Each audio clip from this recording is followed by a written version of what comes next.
What's up, everyone? Hello. Um, Remember, you guys can get your Twitch drops. Matter of fact, I need to watch my own stream from the Twitch drops. Let me check them real quick. It's Saturday again? I know, right? This week kind of went by pretty quick. I'm not gonna front.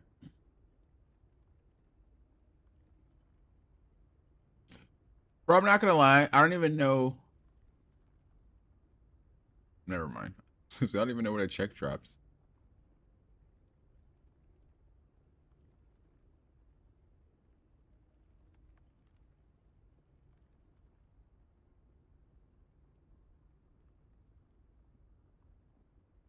Oh, you have to watch Ignite. Okay, yeah, I've been doing that. Wolverine costume is close.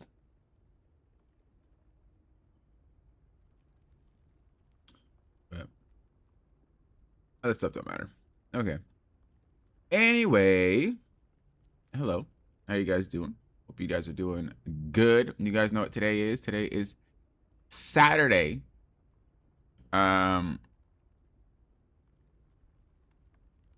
Which means replay reviews. Now, Token did drop. We played a little bit of that yesterday, but I wasn't going to let that get into the middle of our reviews today. Also, I might actually play some games today. We'll see, because I didn't play anything yesterday. But we'll see. Adolfo, hello. Freddy, hello. I wonder why...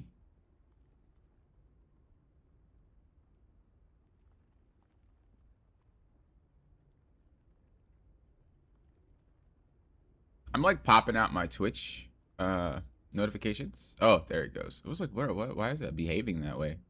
It's good now. It's good.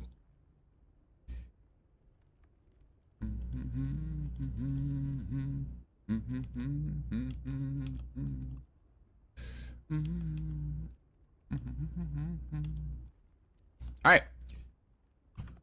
Man, I kind of want to play. How much time do we have left? We have 12 days. I have 12 days to hit one above all. That is not gonna happen, bro. Oh, wait, never mind. It's possible. The lowest people have C1 still. Bro,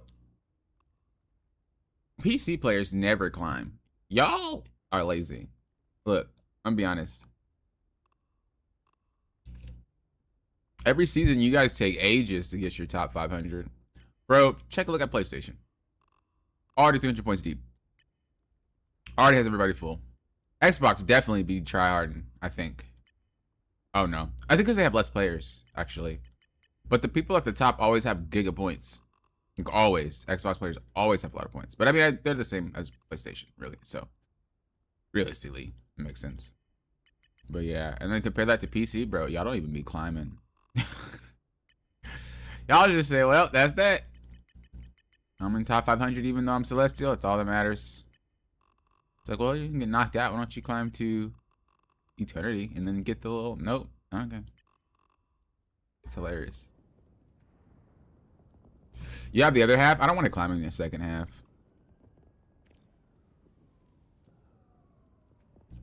I always climb in the second half, and it's always the worst. So I'm going to try to climb in the first half and see how it goes. There's a Twitter post talking about the size of Psylocke's assets getting bigger. And I'm like, bro, do you not know that this is armor? Look at that. It's armor, my guy. That is what armor looks like when it's covered. It's a breastplate. People be toxic. Okay. Anyway. Let's go ahead. Let's get started. Who's the first one?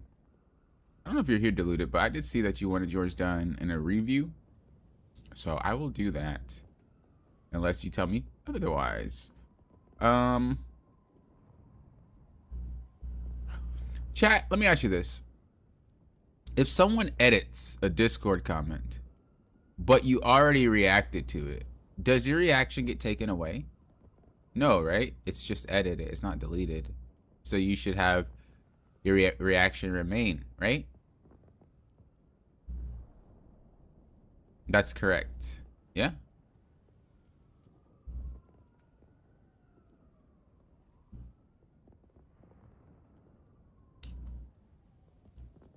I think climbing on the second half is better for, like, lower ranks.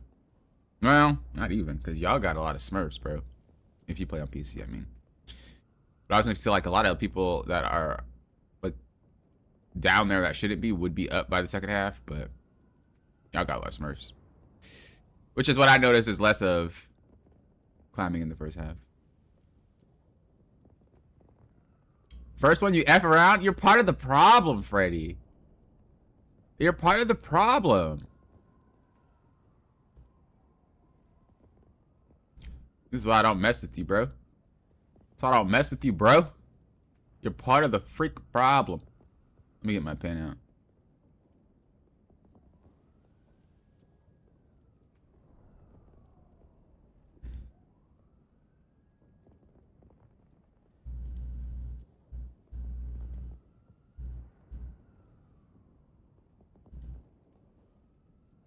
All right.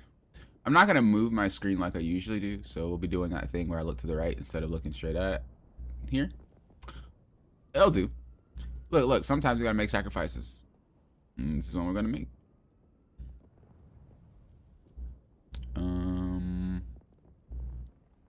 All right, then let me do this.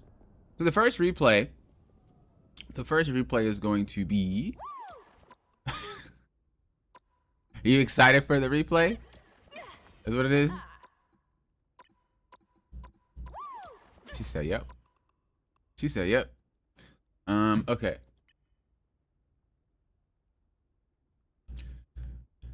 I think I have the code copied. I do. All right. Competitive game. They said, how do I get better? Wait, how do I better shut down and play against what I have perceived to be the opponent's biggest threat? We got blessed with the Smurf Spidey and squandered it by not slowing down magic enough. I keep playing scared and it's holding me back. As a tank? Wait, as Penny? I mean, you're not wrong to play scared as Penny, but we'll see.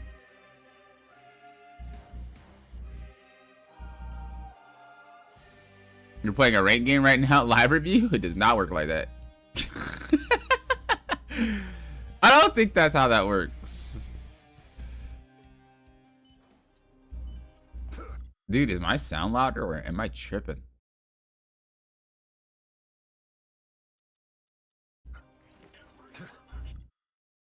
Oh, you weren't. Where are you? Oh, you're playing Venom.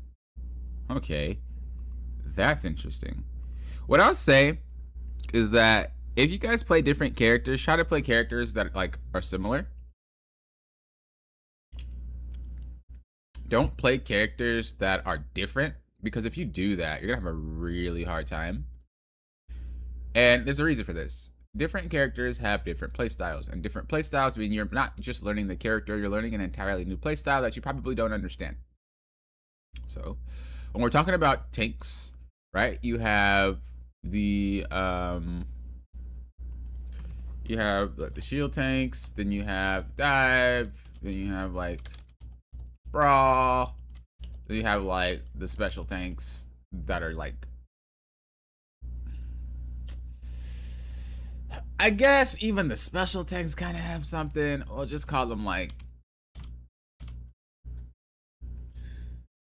so people call them bunker, but I call them deployable tanks. And deployable tanks put stuff on the field. Now some people are like, well, Papa, you're just bunkering because you put stuff down and then you just kind of wait. But you do that with like all characters, even if it's a dive character or a brawl character. You still have to wait for the gameplay to play. You know what I mean? The only time I would say that you could call it a bunker is if like you're you're doing the same action just with a different character. So I don't really consider that a type. But you could call it a type because they have like all the stuff you got to get through. I just think deployable is a little bit better. Well, maybe I won't call that. I don't know. I had a word for it before. I think it was a strategy tank. Let me look it up. I had a word for it. I'm gonna use the same word terminology that I used before, just so that, we say,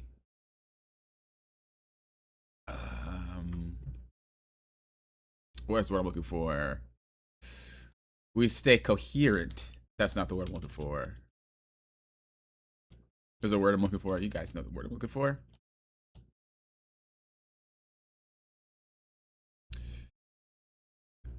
Oh, what was that video called? How to play. Switching up my YouTube studio. Ah, I did call it a strategy tank. Well, a strategic tank. And I mean, that definitely is pretty much what it is. But I guess they're all like that, huh? Am I coping? Am I coping? Oops. I don't know. I feel like now it's kind of like a weird way to say it. But anyway, these are the characters that we generally have when it comes to playing tank. You have characters that do shields, you have characters that do dive, you have characters that do brawl, and you have characters that approach it in a such a different way than the other characters that it requires different types of strategies. And so you have Doctor Strange, you have, like, let's just say Venom is a good example of a dive, you have like Thor, and what is her name? Rogue. And then you have like Groot and Penny and stuff like that, right? So all of them play different, and that's the problem. If you are learning how to play tank, or you're not really good at tank, and I'm talking about you have a peak level of rank, right, of where you should just kind of always be, and then you have the rank at which you kind of are if you don't play the character. Everybody has this. This is just your peak. So for me, my Captain America will always probably be really high in rank in terms of how I play, because I play that character a lot. I like the character. I play him more than any of the other characters. So whenever I whip that character out, should always be near the peak rank that I always ever was. However, if I play something like Rogue, well, that's not the same. That's like, even though I understand how to play Rogue, I still don't execute her at the level as I execute my Cap. So you guys can see, if you guys aren't really on that level of understanding the game, even at a high level, and you're still trying to learn, you swapping different characters that cause you to play differently is actually more harmful than helpful. Even if the character is good, even if the character people are saying is really OP and broken or easy to play, you play this character, you get free wins, etc., etc. Doesn't matter if you're not understanding their play style. And if that's not something that you know how to do, you're not going to be successful no matter what character it is. So I brought that up because you had Penny selected, although you're playing Venom right now, which makes me think that you're not really honing in on one character to play or what style to play. If you want to play Venom, cool, but your next character should probably be another dive tank or something pretty similar that has the ability to dive in. You know what I mean? Nothing's wrong with playing a dive, but your gameplay needs to match. So you are a Lord with Venom, so I would like to see you just play another dive tank. Or another brawl tank. This is actually really good. I like this. This is good. So you go in, you create space, beautiful job, nothing's wrong. You did amazing. Problem here is you're creating more space than you're actually needing to get. Look what the card is. And I know you don't really notice this, or maybe you do, but there's someone up here and then there's someone here. So regardless of what you're doing back here, your team can't really walk. And let's just say there's no one here or here. Your team still can't do anything with what else you do over here, right? The cart is still back there. So when you guys decide to make space, when you guys decide to keep pushing and getting them all the way back, you got to make sure that your team can kind of be close enough to do it. So instead of constantly attacking, because you're going to have to then retreat, right? Why don't you just remain at a high health, which you are, and you could just crawl up here, right? Or stand right there. That way they still know you're there and they're not going to walk up. You still keep the space. You're just safe. Because what could happen, I'm not saying it will, but what could happen is sometimes you go a little bit too deep. They can't see you anymore because of how the map is curved out. So after you go past a certain point, they can't see you. And honestly, we could probably just give their point of view right now. So let's just say you're Jubilee. Where's my Venom? I can't see him. Let's just say you're Ultron. Where's my Venom? Can't see him. So you can see how you're really far deep into it and they can't even really do much about it. So your team can't take the space you're providing and your team can't help you if you need it. Which means that you can get KO'd if you overextend, or you can get really low and just be out of the fight. Which just means that it's just useless space. And a lot of people don't really understand this. And honestly, it's kind of good that this happened because a lot of players do it and they don't really understand that they're doing it. And it doesn't have to just be a dive tank.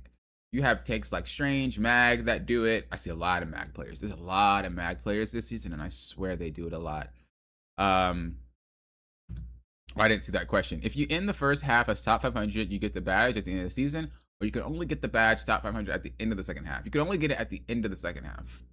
So if you hit top 500 in the first half, you get credit for that being your seasoned highest, but you don't get anything for it.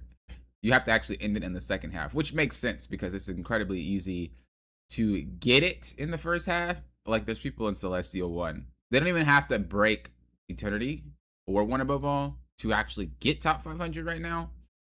It would be weird to credit that. So I understand what they're trying to say because players are kind of just parking it in Celestial 1 and saying, well, I'm top 5. So it makes sense. But when you're doing this, when you're taking this space, which was like a side tangent only because I just noticed that question. When you take your space, right? A lot of players have been doing this, and like I said, there's a lot of Mag players that do that. And they walk up, they go a little bit too far, they get picked off, they wonder where their healers are, and what tends to happen is that because you got knocked out, they get to go right back to where they were, and you have to restart this entire process all over again because you feel like the space that you're taking makes sense. When you are taking space, you're not taking it just to take it. You're taking it for reasons. Why am I taking space here? So the cart can move. Okay, that's one reason. Great. Actually, hold up. Let me do something real quick because I just realized I didn't set up my pin. Chat, I'm trolling. You guys are like, popping. What are you writing? Dude, I don't know. You can't see it. All right, boop. There you go. I wasn't really writing much, so you guys kind of already understood the context of what I was saying. But, the cart needs to move, right? That's one reason to create space. The other reason to create space would be for what? And as a tank, you have to understand this. Well, if I can somehow create space, allowing, it's kind of like the same on the ground, but it's in the air. So like if I can somehow create space that allows my Ultron to move forward and play the game, that's good too. So even if there wasn't an Ultron, and there is, you should climb up there and try to like hit him, or stand up here and try to hit him. But let's just say there's no Ultron, right? But there's a sniper up here. As a Magneto, you probably can't do too much about that. You could probably like try to shoot it if you're standing right here. But generally speaking, you can't take space because you can't deal with that, right? So you have to figure out a way to deal with that. And that goes for every single character. If there is something that's preventing your entire team, even if it's just one person from being able to move, you have to try to figure out how to deal with that as a tank. So like I said, if you're Magneto, I mean, the best you got is just shooting shots up here to try to clear that platform. That then allows your team to move safely from here to here. Because once they're here, they're not really in as much threat as they would be from like a sniping Hela. If you're a diver, well, you have to dive up here to clear space. So that way, and that one's the most intuitive. I feel like divers are just more intuitive to do this.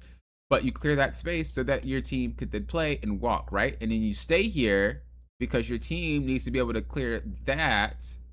And then once they get there, that's when we dive and we try to clear more space that allows our team to continue to push.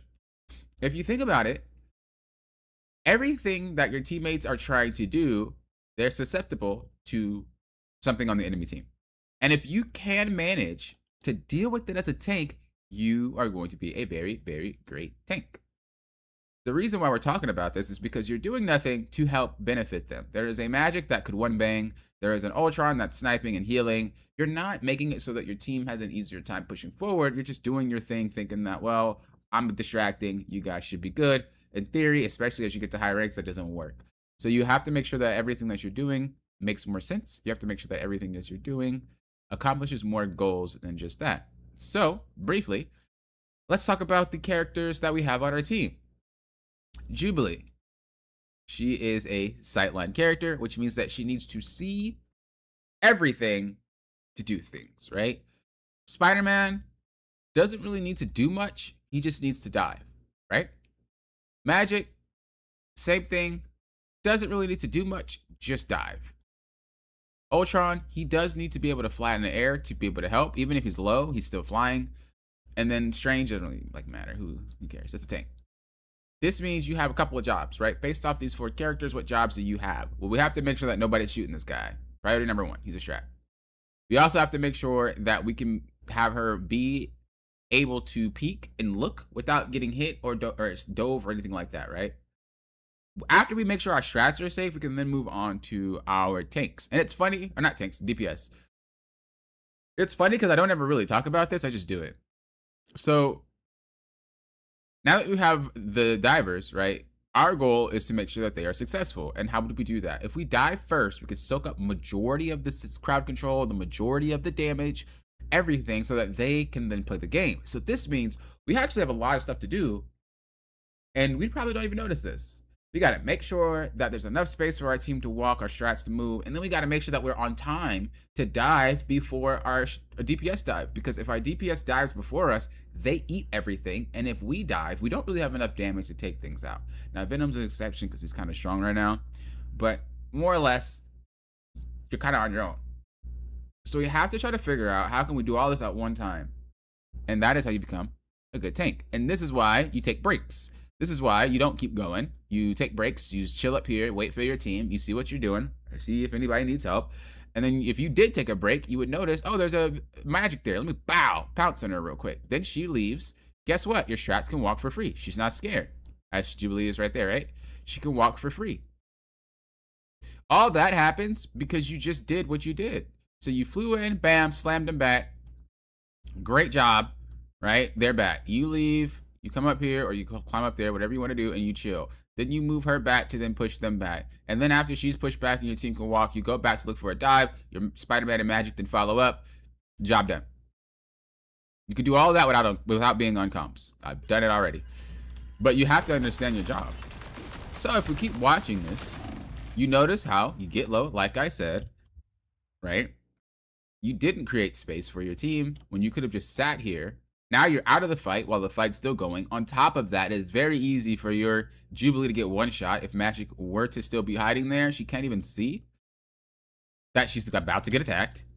Ultron could get attacked. Everybody is left wide open because of that one thing you just did. You don't want that. So we want to make sure that we avoid those situations.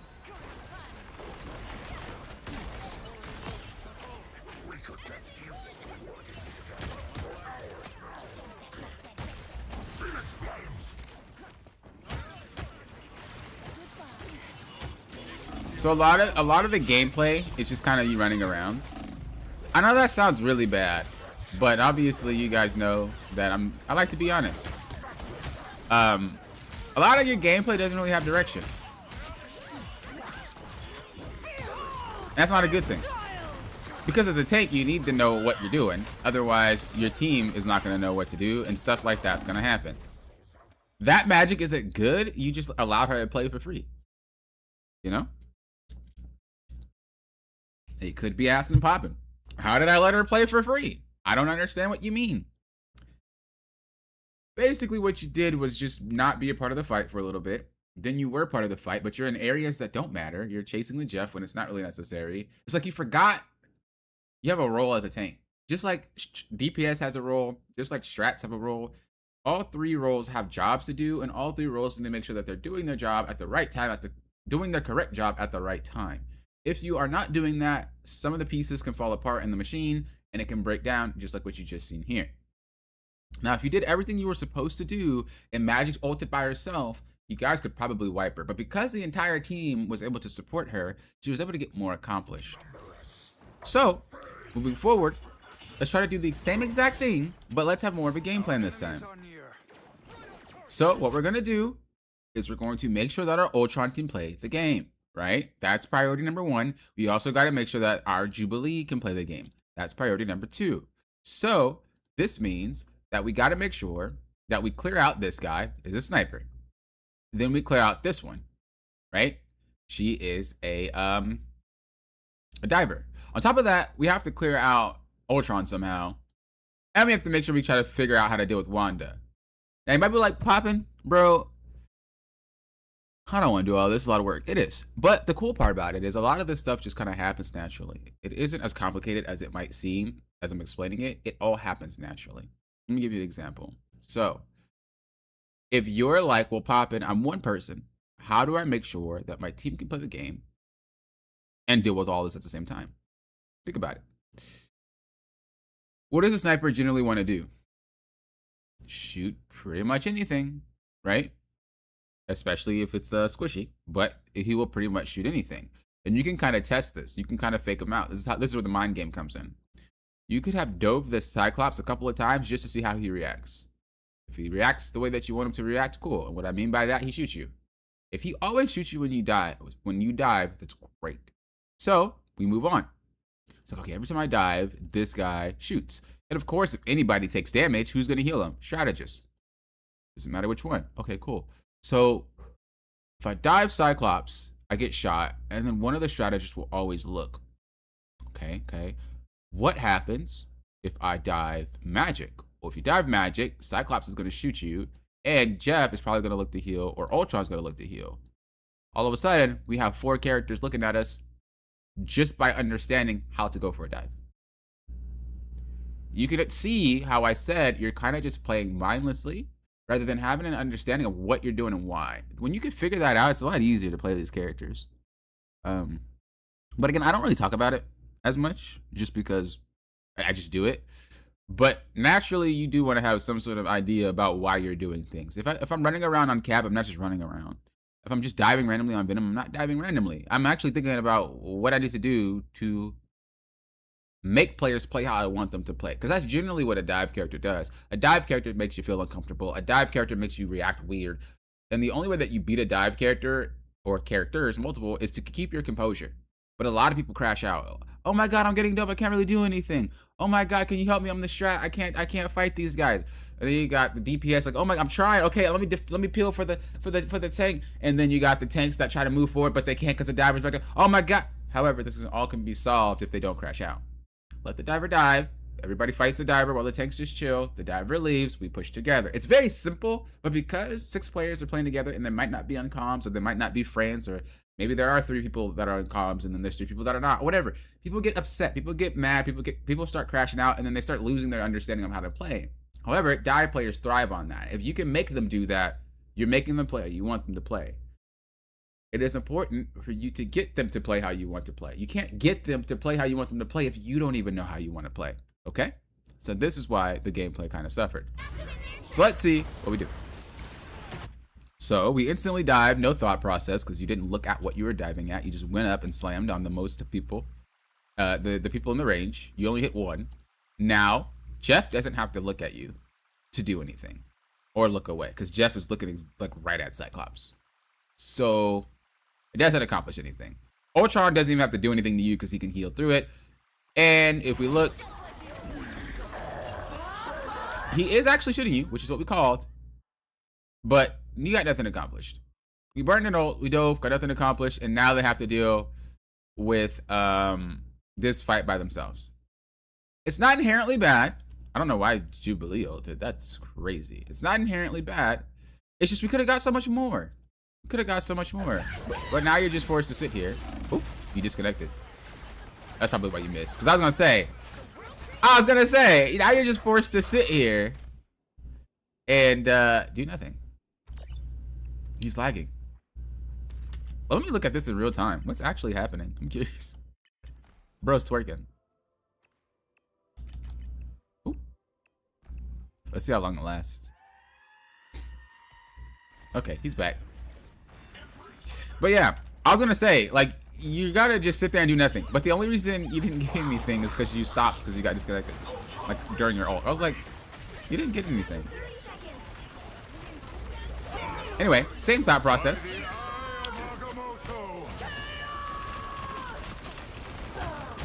Same thought process. There's still a chance to stop them. No winner yet. Going to overtime. They hit a checkpoint. Now might We have to clear out the Cyclops, and we have to somehow deal with the magic. And as we said before, remember, you're doing things to help your team play the game. Look, Spider-Man's going in. You should be here before he's here. So that way, everything that he's eating right now is actually eating you. Then he can play the game for free. This is why you have to be on time as a tank. This is why you have to be prepared as a tank. You're so late to everything, right? Even if you're not playing a dive, you're still very late. Look at Doctor Strange. Let's see, where is he at? He's also late. Oh, that little float is a bop. I like that. Like, just you can definitely tell this is a low lobby because like stuff is just happening. Basically, just being on time would help you out tremendously. Okay, be on time. This means that you should be set up and prepared. Do not dive. Wait for your team to actually be able to play the game, but you want to be ahead of the fight every time. So this is kind of how it looks. Let's just say nothing's happening. There's a fight. Nothing's happening. There's a fight. Nothing's happening. There's a fight. Nothing happening. There's a fight. You want to be ready for these fights every single time. This means that you should be already prepped before this happens. If your team is here, you should be right there. You should be ready. Okay? Because when this pops off, you're good to go. Every single time you're really early and you swing out and the fight breaks out, or you're extremely late. There is no I'm prepared. And that would help you out tremendously. That'd help you out tremendously if you are already prepared for the fight.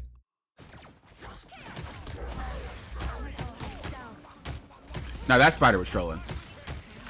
Venom could have been there on time, but the Spider-Man kind of went early for the Strange.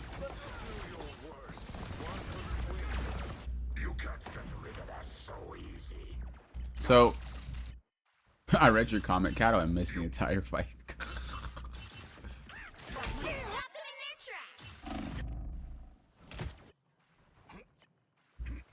Okay, he did what I said not to do. He dove early.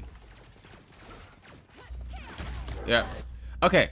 Again, no plan, right? What do we? What? I mean, this is hindsight, so you can't really change what I'm talking about because you're not playing the game right now. But we already said your goal was to do what? Allow your team to play. You can't. The strategist can't play when you have a Cyclops sniping down mid and you have a Magic diving them. So you need to figure out how to deal with that. Just because you attack the strat, that's like a dive player bait. That's not how this works. It's just a bait. And you're probably never going to get Jeff one shot as Venom. I don't even think that's like possible. Unless you can manage to ult this fool, you're not really doing too much to him. He just gets away. Jeff is hard to catch for every diver. But Venom doesn't really have the tools to succeed.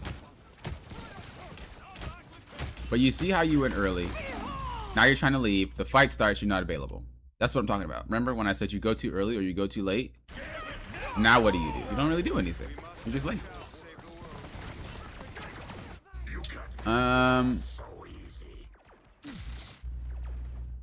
What could have Doctor Strange done in that particular moment? I think, again, that Spider-Man was trolling by being there super early. But you can't control dive characters like that. But let's see. It looked like Doctor Strange was late. But I didn't watch his point of view, so it could probably be wrong. Let's see. No winner yet. Going to overtime. Okay, he should go take that corner. Now might be a good time to start. Yeah, he should have been up there way earlier. So he was late too. Like, as you get the ball rolling and you get the pressure as a tank, you gotta like move with the pressure.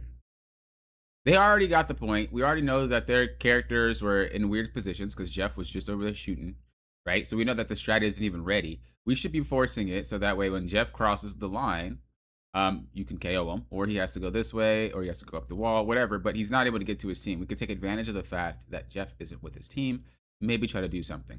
Does that save the Spider-Man?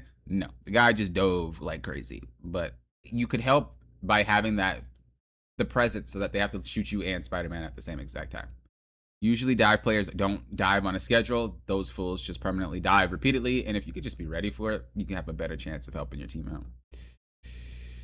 Being there on time conflicts with peeling, making sure a team doesn't get wiped, etc. That's not your job. If you're a tank player, you shouldn't be making sure anything happens. Honestly, if you're an anything player, you don't really have jobs like that.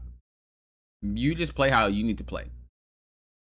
I think when people start dedicating themselves to having jobs, they start to lose more games, mainly because they feel like their team is impacting the fact that they can't win due to them having to do that job. It's really weird. It's really weird. I would just say there's a time and place for everything, but it's not your job to do things. Like, everybody shares jobs. So if you have a tank, DPS, and strat, all of them have dedicated jobs. Tank usually makes space, DPS usually does damage, healers usually heal. Boom. That's pretty much kind of how it goes.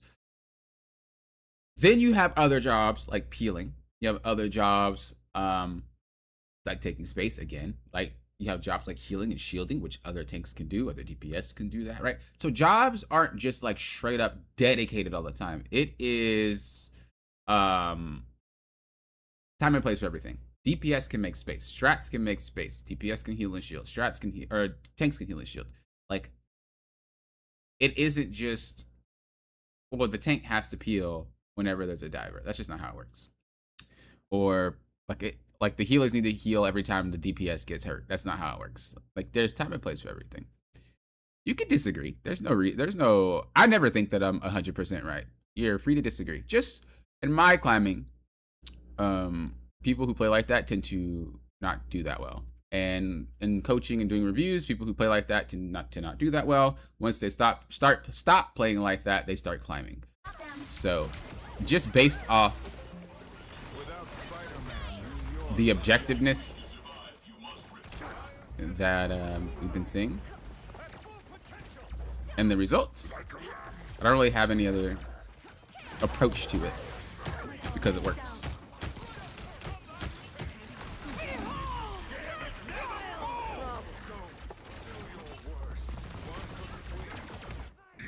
We're going to a dive comp while also playing dive. You got to play a little defensively, peel when needed, and then dive in if you have a second dive going in.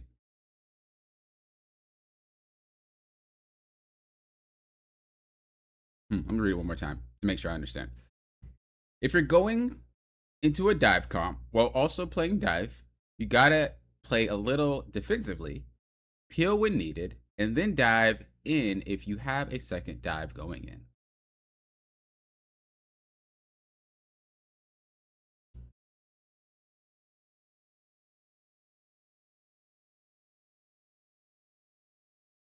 I mean, that's not really a play style. That's just like how you play the game.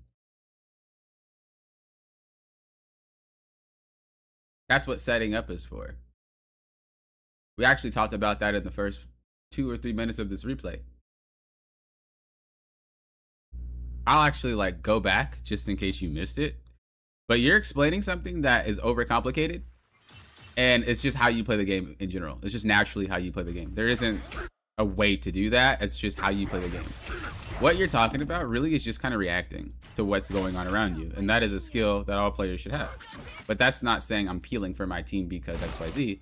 You are playing to what's happening on the map. So as an example, this player plays, right? He does this thing, he makes space. They start backing up, cool, boom, he drops down, he pushes them back. He then gets here, he's like, good, you guys are back, I'm gonna go up here, crawl up here, sit up here, get healed. During this moment of getting healed, during this moment of like chilling, setting up for the next fight, I spot a magic. I dive the magic. Bow. That's not playing defensive, that's playing to the game. If you play defensive, if you play a certain way that isn't necessary and you put that in your mind that you have to play that way, it is going to make you lose a lot more games than win. I promise you. Unless you're specifically on comms, I don't know if you play on comms or you play in squads, that's a whole different story. I'm talking about the perspective from solos, duos, it may be trios, maybe. But you don't have to, you don't do stuff like that. you play to what's on the screen. So I did my job great. As I'm waiting to do another job, I'll dive her. I'm not peeling for this. I just have nothing else to do right now. But you still have a priority checklist on what you need to do. If a tank decides to say, you know what, you guys are in trouble, let me drop my priorities and I go deal with this magic without actually doing the rest of my job, I'm gonna lose. Because now I'm playing into their hand instead of making the game my own. I think that's what you're saying. Could be wrong, but that's how you play that. You don't really play defensively. But let me keep reading, because obviously I was in the middle of talking, so I didn't want to interrupt. So let's say I'm playing Cap. His Bucky team up is really good for giving shields to subs. Yeah, okay, so you're pretty much explaining what I just explained. It just in a more dedicated fashion. Yeah, you don't want to play like that. I get what you're trying to say, but it still should not overshadow your job as a tank. That makes sense.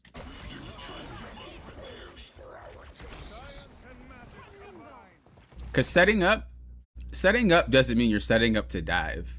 Setting up means you're setting up for the fight.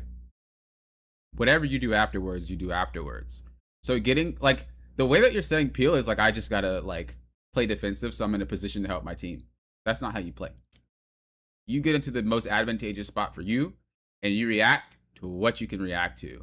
If I am in this spot, like this Venom, waiting for the fight to start, and I see my team walking up, and let's just say there is, oh, this is perfect. There's a magic right there, and she's waiting to dive my team. I promise you I'm not diving this magic to stop it. What I'm going to do is when she goes in, I'm going to dive this squad right here so my team can focus on that magic and get the KO. That is peeling, but that is indirectly peeling. And that's how you make an advantage for your team. So, again, you never play like that. I don't think any tank should ever just play to just peel like that. Unless you're a squad. And you guys like talk on comms and stuff. That would make more sense. But, yeah, no. That doesn't work like that. It does not work like that. This, not the right play. If I were to set up for this dive on this Jeff, and my team was nowhere around, wrong play. What's going to happen? I'm going to get picked or they're going to get picked. It's not a good dive. So again, setup doesn't mean I'm setting up for the prime target to dive. Setting up means I'm setting up to get ready for the fight. So does that make sense? You guys understand, chat? Does that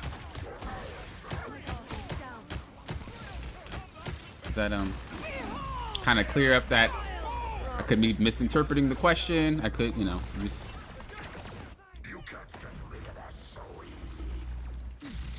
Fairs? Yeah, that's what I'm talking about. So you're not necessarily wrong. It's just we don't prioritize that as a tank or a DPS. It's funny you use Cap because Cap is one of my most played characters, and I've also been the rank 1 Cap. So it's funny you use him as an example. Like, this magic really isn't doing much. You're just never there. You go too early, get KO'd, or you go late because you got chunked. That's all it is. This magic isn't doing anything. This is why I also tell you guys to get really good at understanding the issue, because once you guys start feeling like, oh, it's a specific character, the game starts to fall apart. There is no game where there is one specific character ruining the entire team. There's no game. There's always a cascading effect on how that character is able to do what they're doing. In this particular example is only because the tank was out of commission the entire time Magic decided to play. It was a 6v5 every single time. That is not a Magic issue. That is, we need to play different. Once you identify if there's anything you could do as a player, what can I do differently to be able to, can I just do, maybe I should. That's how you fix a lot of the issues. And when you're like, I can't really figure it out. You know, maybe my gameplay's not it. Maybe I don't know. Then you start thinking about, okay, if it's not my gameplay, what else could it be? If I swapped characters, does that help? It might not, because again, it's not just magic. You have Cyclops that's probably chunking people that then causes the magic to get one shots, right? I wouldn't swap because I could figure that out.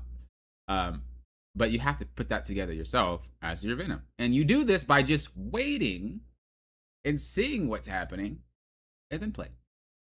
So if I were to see it, like, let's go back. Honestly, we have the replay here. I guarantee you, this Magic isn't just one-shotting everybody by herself. She has someone helping her, or they're chunked. There's no way she's just obliterating the team. And of course, that's what your comment was saying, is that, you know, Magic's popping off, and I don't really know what to do. Well, let's see if she's actually popping off.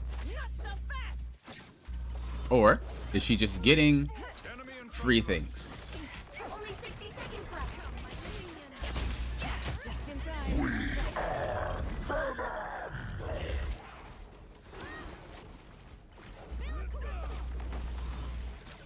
That Jubilee right there, that's about to get clapped. Is that Magic playing well? Or is that her being chunked by someone in the back line and she just so happens to be there at the right time? Goodbye. Oh, she didn't get KO'd. Oh, yeah, she did. Then, Spider-Man. Did she just outplay that, or did he just happen to be there at the wrong time? Okay, who's next? Oh, Gambit. Did she... Oh, that's not Gambit, that's Winter Soldier. Did she outplay that, or did he just happen to be chunked at the right time when she was standing right there?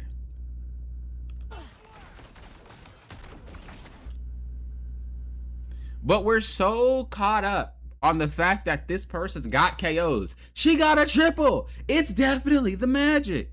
You have to understand the game doesn't work like that. There is not a dive character that can get multi KOs at 100% HP target characters. It does not. There's not one dive character that could do that. And you could say, well, Venom could dive and then he can get the chain. He can multiple. That's not what I'm talking about. Most dive DPS characters or dive tanks cannot multi-KO without having assistance or expending their entire kit, including ultimate. Which means that if that's the case, most tanks and DPS only have ults like once every other fight. They don't usually have them every fight. So you could deduce that, okay, if Venom's just popping my backline with ultimates, it's just he has ultimate. It's not Venom, it's the ult, right? But in this case, we're like, okay, Magic's doing all this. It's not. Cyclops is chunking everybody. Magic is just like, hello, I'm here. And that's what's causing it to look like it's Magic. You have to understand that that's not how the game works. It's a team-based game. There are 6 players. If a character is doing something, it's not because they're cracked. It's not because they're good. Someone is allowing that to happen. When I play Cap, and you guys are like, oh, dude, they can't shoot you. Oh, you're never getting KO'd. Or they type in chat to me, oh, no one can KO the Cap. The Cap's just playing for free. Yeah, because I'm getting healed, bro. Take them out. I can't play. Period. If I'm playing Blade, if I'm playing Spider-Man, oh my God, the Blade kid just never gets KO'd. Oh my God, Spider-Man just... Because I go in after they go in. If you just fight them first and then fight me after, I'm not doing much. If you CC me, I'm not doing much, right? It's just a mind game. You have to not get so upset even if your team's crashing out. Don't get so upset at it. Just chill, relax, and really think about what's the problem. It's not Magic. It's Cyclops. That dude's just chunking people for free. That's all that it is. If you sat on this Cyclops this entire game, I promise you win. I promise you win if you just sat on this fool the entire game. But because we had the understanding that Magic was the issue because we're focused so much on KOs rather than the actual game itself, it feels like it's Magic. It's really just him. It is really just him. And you're not even worried about it. You're more focused on the Magic. And Magic's not the problem. Look at him. He's just playing for free. Bro, chilling. Bro is chilling. Bro is just chilling. Remember, we talked about it. If you dive the Cyclops, he will shoot you. And then you have 2 strats. Well, guess what? When you dive a DPS or anything, another strat, they're going to look. So if you dive Cyclops, Jeff is going to look. Or, what's his face is going to look? Gambit. Because Jeff has a water gun, you got to make sure that you put yourself in a position when you dive him, the Cyclops, he's going to look at you, but you also want to put your body in a position that Jeff has to look at you. So, yeah, it might be counterintuitive to, like, dive the guy that Jeff can just straight up heal. But if you dive him and you somehow push this guy back, Jeff is going to have to turn his camera and heal him, which means your team, even if you guys are fighting basically in the same location, This is not healing or doing damage because it's focused on the Cyclops and you. So your goal is to sit on Cyclops long enough for Jeff to be able to look at him and your team to be able to deal with these characters. Would they be able to win the fight? Who freaking knows? But, you know, that's the best you got right now if you're playing it. But, like I said, you have to identify the problem. And it wasn't the magic. Amber, hello. Did I say hello to you, Kato? Warside, what's up? The demon beginning in people's minds, taking their head out of the game. Yeah, like that Bucky last night. I ain't forget. No winner yet. Going to overtime. I ain't forget about that Bucky. I ain't forget. Ooh. That's unlucky. Yeah, that Bucky was wild, bro. I ain't never seen a Bucky play like that. I wonder if it's because... Oh, wait, you didn't have your stream tag in there. So he couldn't have known you were streaming. Yeah, that guy's crazy. Oh, wait, but he came to your stream. But you don't post your stream. No, he came to Caitlin's stream. Not your stream. Okay, so we go Penny. Again, Penny is not going to help because magic isn't really the issue. And we'll probably see this. Just a little trick. I learned this from another Penny. This is why it's always important to learn from other players. Don't think that, oh, you're at my rank, so you suck. No, people still do creative things no matter what rank they're in. If you put the nest here on everything, it is incredibly hard to see. And it is incredibly hard to figure out. You might be like, Papa, you could just shoot it from there or like from this side. I'm telling you, give it a try. Bro, it is really hard to know where it's at because the web spreads such a weird area and you're already looking for obvious locations. Like, okay, maybe it's over there, maybe it's over there. Put it there. Try it. Hide it in the little bush. I don't know if it's that one or if it's this one, but hide it in the little bush. I promise you, it took me a while to figure it out. If they do find it, put your nest here so that they have to like come over the lip. This is again why I tell you guys not to play multiple characters, because you guys don't really understand how it works if it's a different play style than what you generally play. It's better you just play what you play.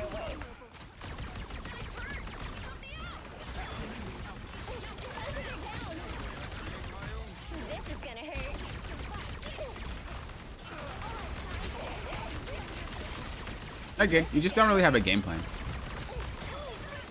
It's weird because you play Venom and you didn't have a game plan. But you're lowered on Venom.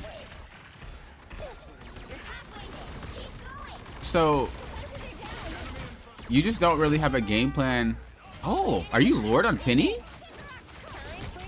Yeah, I was gonna say, it just looks like you don't really have a game plan. Like, it's not like you're bad, it's just like you don't understand what's going on. Okay.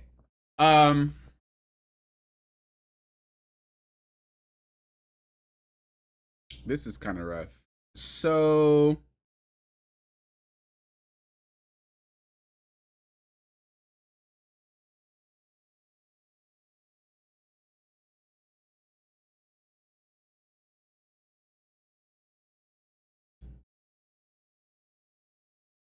you'll need to fix this. Once you fix this, you probably will get way better, way faster.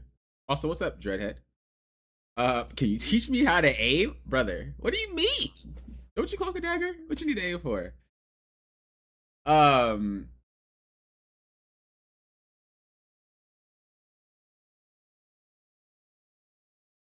Yeah, this one's rough. So let's just start basics.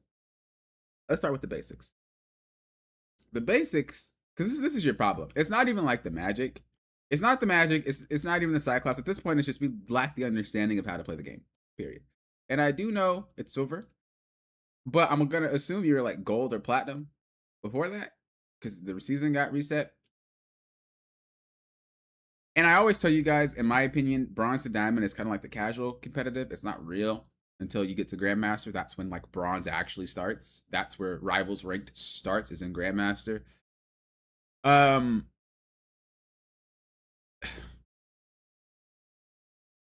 You have to start thinking about it this way. So what does a tank usually do? Right? A tank's job, people always say create space, blah, blah, blah, blah. But if you don't even understand that, you're not going to get much value out of that. The tank's job is to prevent things from pushing into your team for free. And if you're playing on offense, the tank's job is to be able to push so your team can then take the space, essentially. So you could say it's creating space, but I just feel like that's it's a broad term, and it might seem like it lacks understanding in terms of like how deep it goes. But if you put it down and make it simple, bro, the tank is there to stop people from coming to me, and the tank is there on offense is to be like the battering ram of the team and just move us forward. That's all it is. You're driving the bus or you're being the bus stop, period. Okay? When you break it down like that, you have characters that then fill into that. So it's an umbrella, right? The umbrella is tank. Under that umbrella, you have all these different other characters. So let's just do that here. The umbrella, right? And then you have all these other different characters underneath the umbrella. So we'll do, right, Penny, right, Venom, Cap, Hulk, Thor. I'm gonna just throw one more in there. Strange. And we're gonna leave it at that.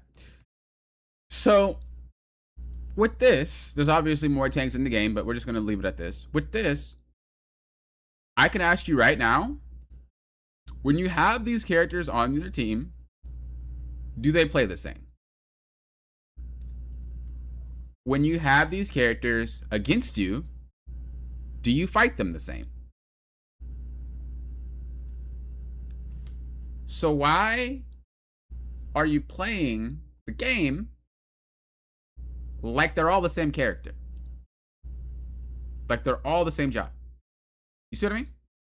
You're lacking the understanding of their strengths and their weaknesses, but you're also lacking the understanding of what even the tank is supposed to do.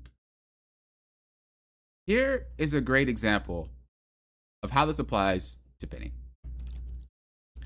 During this fight, you had it set up, and then you started walking forward and like trying to be the body shield, and no. Okay, as soon as the team starts pushing you back, you have to reposition, pick up your stuff, pack it up, bro, move backwards. Like, she's not designed to do that. If it gets scary, she says, I gotta move homes, bro. Boop, boop. I'll catch y'all later. And then you set up somewhere else, and then you chill and you wait. That is how you play Penny. You're playing her like she's strange. You're playing her like, well, if I sit here, I'm a threat. Penny is not scary without the nest. That's literally her whole entire job. Why are you playing her like strange when you shouldn't be? And then you said in your comment that you feel like you're playing too scared. You have to. Penny isn't Penny without the, you gotta play to her. If you're playing Venom, you're not gonna sit there like Doctor Strange and just swing and use your tendrils. You're gonna sit up there, wait for someone to overextend, slam. That causes everyone to look at you. It stalls everybody from pushing. You still are doing the tank's job, stopping them from pushing, focusing on you. You then repeat that process because that's how Venom plays Venom. If you're playing Strange, you sit here just like this Doctor Strange is, right? And you are essentially a wall. They try to push through, boom, bam, shield, boom, bam, shield. And you hold the corner. Every tank does something different, but they all are under the umbrella of tank where, bro, my job is to make it so we can move, or my job is to make it so you can't move, period. I want you to get a better understanding of that, because then you would be able to better dissect this entire match, and you probably wouldn't have even lost. Because if your team is struggling to push forward, and you realize Magic is getting the KOs, and then you sit on Magic for a second, and the game is still, like the fight's still being lost, it's not Magic. It's someone else. And you have to then figure it out the next fight. This is why you have so many fights. This is why you have a time limit.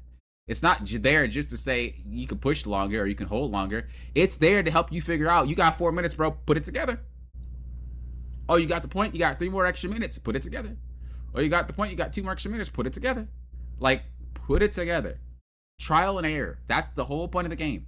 If you do the same thing over and over because someone's whining about Magic and you keep losing fights, it's not Magic. So, understand your job as a tank. Really focus and hone in on that. Then understand how your tank does their job. I'm going to tell you as a cat player, everybody flames me. I'm going to tell you as a cat player, people think I'm not doing my job well. But I'm also going to tell you as a cat player, they don't play cat. How are you going to tell me how to do my job? That might seem like being a butthole, but I'm gonna be honest, nobody knows how to play your character better than you. So don't listen to anybody about how you should be playing your character or what you should be doing, because they don't play your character, period. Once you figure that out, you're probably going to climb way easier. It's just you're kind of like stuck there. Your gameplay doesn't have much sense to it, and it's only because I don't think you recognize what your job is. You kind of just play the game and play the game. And that's cool if you're just enjoying yourself and having fun. But at the end of the day, if you want to climb, you got to really hone that in. You got to understand what you're doing and why. Because if you're just randomly doing stuff, you're not going to succeed unless you're a strat or a DPS. Sorry, you two. I love my strat and DPS players, but y'all know y'all can be mindless and still climb for a while. Tanks can't be mindless and climb. They will stop. They will stop a lot earlier than y'all will. Let me be real. Let me be real. So I hope that helps you. Obviously, you got any questions, hit me up in the Discord, and I'll do my best to answer them. Even if you hide it in that little spot, that lip is also covering the nest. So they won't know the nest is there unless they like walk completely around. And even then, I mean, they'll figure it out regardless if the bush is there or not. But it's that little lip that really makes it hard to see it, especially because you're not looking for it there. The craziest pity nests are the ones where you don't really expect them to be. You have like two types of pity players. The one who puts them in the same locations and the ones who puts them in like some weird spots. And you really got to go searching for that. Like, where's Waldo? I thought it was bad that I one-trick heroes till I feel like I'm good with them. Nah, that's how I play. I always do that. Pausing for a long time with this is kind of rough. Oh yeah, no, yeah, that was hard. Because there's some concepts that are just really hard to talk about because some people really lack that knowledge in that particular area. Again, it doesn't mean that they're bad or anything. It's just, you know, the lack of knowledge in that particular area. All right. You have 6 lords now? Okay, let's go. Where are they? Tanks? I know you were working on Wanda. Wandeezy. Watching your stream, hanging out at the pool. Brother, what? That's crazy. Bro, living life. Shoot. Watching a stream by the pool? That's crazy. Maybe that time thing works because he is just present as a tank. Oh, how the thing works? Oh yeah, thing is like pretty mindless. I'm actually worried about thing players, like low key, only because it's the same reason I worry about like cloak and dagger players. Right now,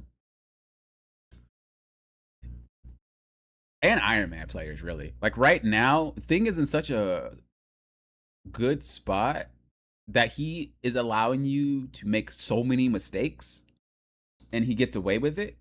But like he's very hit or miss once you get to a certain rank because they'll just burn you. And I think Dino is also in that category, but Dino I think is a lot more difficult to play than the thing, in my opinion. And I don't think he pressures as hard as the thing.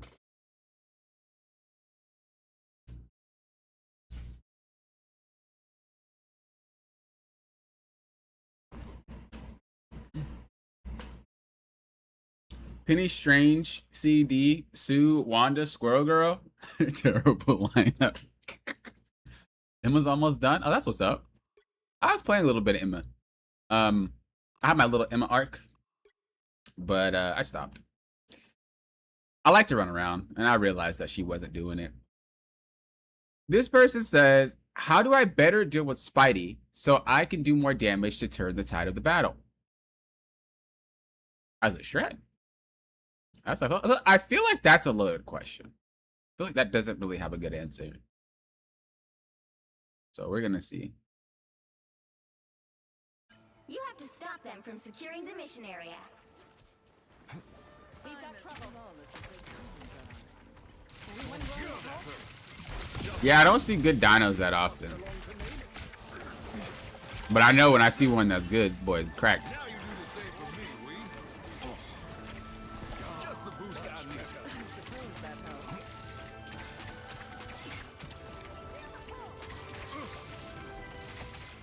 So first things first, if you're going against the spider, you got to see which version of spider he is. If he's the version with the Venom team up, don't really be too worried about it. As long as you're at 250 HP, you should be all right. As long as you don't get one banged.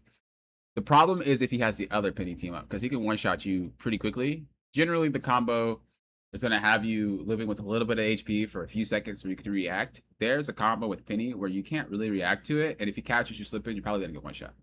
So you got to know which one you're dealing with. If you're dealing with the Venom, or they're not that great with the Penny team up, it's all right to play a little bit slower. But if you are dealing with someone who's good at with the Penny team up, you got to like move instantly, and you can't be in that vicinity when he does things. The cool part about the Penny team up though is that the cooldown is so long that if he plays like that, he's actually on a lower cooldown time than he would be if he were just a regular Spider-Man. Although he gets more explosiveness out of using the Penny, he just is on more of a downtime with it. So you got pros and cons.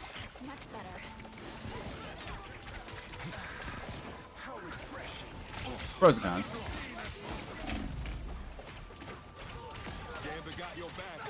You played that pretty well. I don't really know what the problem was.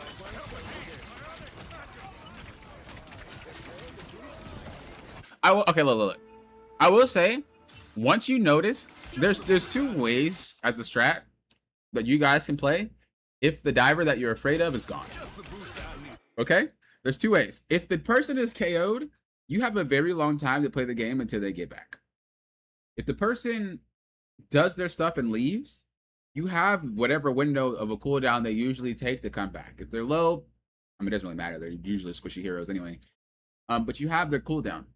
So with Spider-Man, the thing that he usually tends to connect with most of the time, unless they're really good, is going to be their pull. To get over here, like move. Whether they use it to auto target and knock you up, or whether they use it to pull you, that is going to be probably like is it 12 seconds? That's a lot of time to play. I don't usually know the seconds by heart for every character. I just know that they're short, medium, and long, and that's how my brain processes it. You guys can process it how you guys would like to process it, but that's how my brain processes it. And you can play off of that. So if it's a Daredevil, might be a little bit rough because that character can kind of play in short spurts rather than being on cooldown for a very long time. Magic, more of a longer cooldown character, especially if she whiffs that knockup. So like understanding these divers is important. But this guy got KO'd and we played really safe. This is where you go nuts. This is where you look to go get that backline right there. This is where you look to like play the game because you're not going to be punished for it. Now, am I saying just go dive them right now? No, but I'm saying position in a way that you can play the game. This is what I typically do when I play strat. I might not voice it, but I play aggressive when I'm allowed to. If I'm not allowed to play aggressive, I'm gonna chill. When I see someone use something, when I see someone get KO'd or something like that, when I see the threat is gone, that's when I play because I can play. That's what you have to do. But it looks like you're just playing really far back and you're playing safe until Spider-Man gets back. And then Spider-Man got back and now you're scared again. When you could have made your play when Spider-Man was gone because he got KO'd. You got to abuse these windows of opportunity. And it's not even just a strat thing. It's every hero, really. Abuse these windows when they're gone. That's unlucky.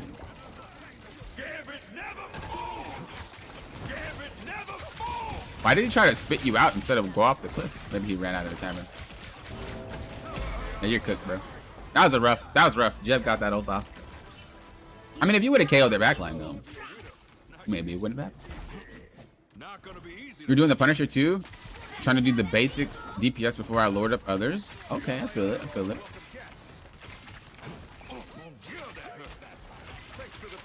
Get healthy. Yeah, you gotta remain at full HP versus divers. A lot of strategists have problems with divers because they're never at full HP.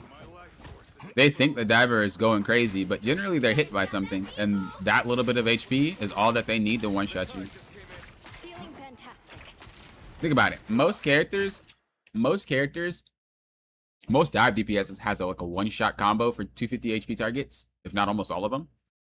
If you're a 250 HP target and then you got chunked for 50 HP, it might not seem like that much, but that's less work they have to do because think about it. You generally are left with about 50 HP to 75 HP.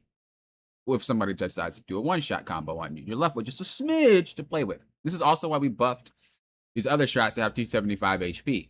So if you do take more damage and you're under the threshold of their KO, they will get it faster than you can react because you're no longer that healthy. This is really important for Black Panther. Black Panther can one-shot 250 pretty easily. Like, it's not that difficult at all. If you get hit with 50 minus, bro, you're cooked. There's no reacting to him.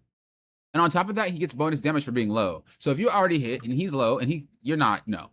And so people like think that these divers are just crazy, but you're always chunked to the point where it's easy to get you. You have to not be chunked. I mean, look, you're at 162 right now. If Spider-Man decides to come in here and do his combo, he will KO you before he even needs to finish the combo because you're low. You have to permanently remain at full HP when you're going against a diver, or you will be one shot and you'll be like, well, I don't know what happened. You got to get this guy. No, you got to be healthy. That's all. You're still low. You got to remain at full. Use your staff slam to heal yourself more often. I know you want to use it to escape, but use it to remain at full HP. A full HP strategist is way more threatening than a strategist that can run away. I promise you. Be a full HP strategist.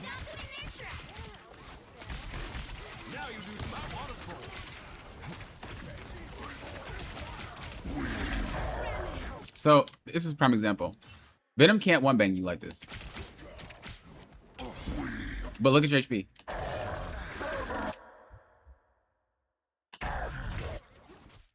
You actually would have survived if you just ran and if you were at full HP. But instead, you like tried to fight that. First of all, remain at full HP. If you are ever low, run away instantly. There's no ifs, ands, or buts about it. You cannot be not at full HP. Even if you weren't, like, even if you, let's just say you were lower, right? He would still one-shot you even without the tether because you were lower. It actually doesn't take you down to 0, but somebody would tap you or he would tap you. Like, his ult's not allowed to, I don't think it's allowed to one-bang you. Unless you are, like, really low. It actually has a limit. I mean, if you are low enough, it will one-shot regardless, but the rule with it is usually it doesn't do that. It tries to leave you at a little bit of HP. You have to be really low, because it does have a base damage, I believe. But most of it's is HP percent, so he's not going to one-bang you through it. It's like the last wide review where the Cyclops was setting up magic with, yeah, exactly. It's like the last one. You can't really be low. If ever you get hurt, you have to heal yourself. So like right now, slam your staff. Always be full HP. There's not a strat that should not be full HP. Always be full HP. You're allowing yourself to be free food with all these with being low HP. Don't mess with the amazing Spider-Man. That was just kind of like a slow reaction time. But honestly, I don't even think you were looking and prepared for it. So this is just awareness. It's kind of like if Spider-Man's out of sight, he's out of mind. You have to be thinking about it. Like, look, you're not really thinking about where he is or what he's doing. You're just playing the game and you got caught.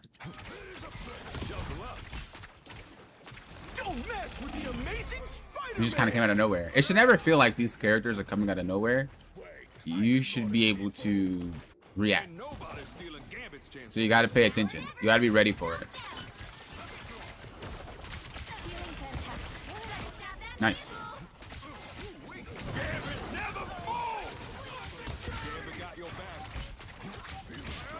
Good pushback. Very good use of your ult. Staff slam charges faster. Yes. Dev, hello. You're on an 11 game losing streak. Back to GM now though. Okay. He was 1 game off GM2. I'm currently, I think, 1 game off of GM2. I'm at 99 points. Only 60 seconds left.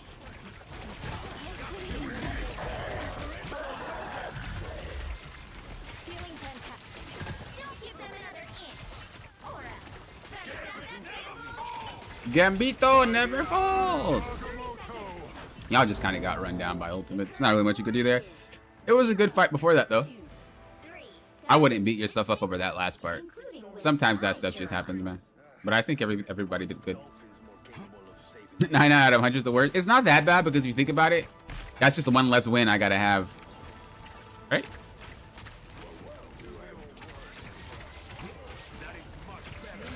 It's like I'm technically already the next rank. Whereas if I was lower, I would need to win again. And then again. I don't know. It's weird. But that's how I think about it.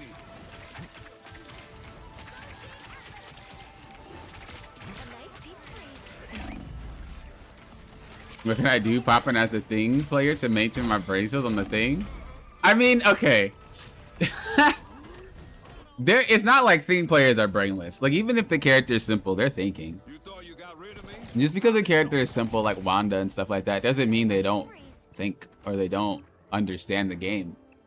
When I say thing players do whatever, I just say they're not punished. It's not that they just mindlessly click buttons. Now, magic. Let me stop.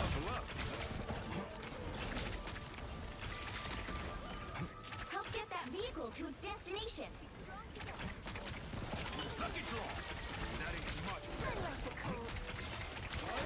But no, eventually you'll reach a rank that will punish you, and then you can't play as hard as you usually would. You guys lost this, bro? It looks so free. Oh, they got off a spider. Does he get back onto spider? Why would you even play Mr. Fantastic into this comp, bro? What are you playing him for? What are you playing Namor into this comp for? Wait, what? What are these? What's the point? All right, that ult was kind of a waste. That ult was a waste because where the cart was, it doesn't matter if you win or lose this fight. It's still kind of going to its destination. I wouldn't have ulted like that. And the way that they have to approach the cart from where they are right now, it's just way more work. And even if you guys do get wiped, it's easier to win the next fight and just push. You can get more out of it. But now if they fight again, you don't have your ult. Just a little small thing.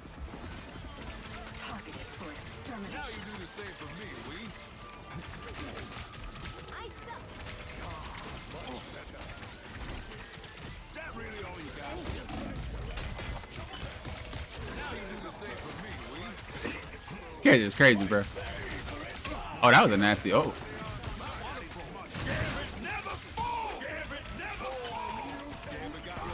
Like, so as an example, this fight would have been over if you just would have not used your ult earlier. Because the enemy Gambit ulted in such a horrible situation that you guys win or lose that next fight. Like, win or lose that fight, I'm sorry, that he ulted, it doesn't matter because you just need to win the next fight. And it's one win to the point. But because you just did what you did with your ultimate, you prolonged it. It'd been better that you guys, it doesn't even look like you were going to lose that fight. But if you were to lose that fight, you come back with Gambit ult, you win, you take the point like that. It's quick.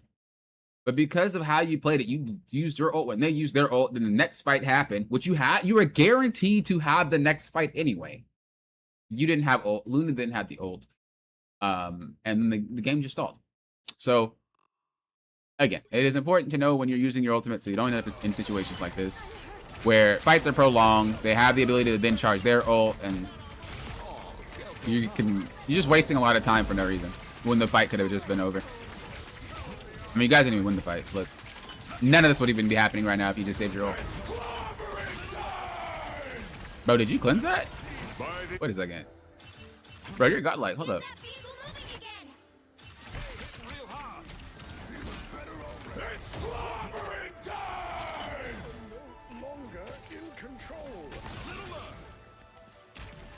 Bro, godlike. Respect. Except the guy KO anyway. Oh, now you want to move fast when it's Doctor Strange, but when Spider-Man was on you, you playing like a deer in headlights. Bro, what's going on?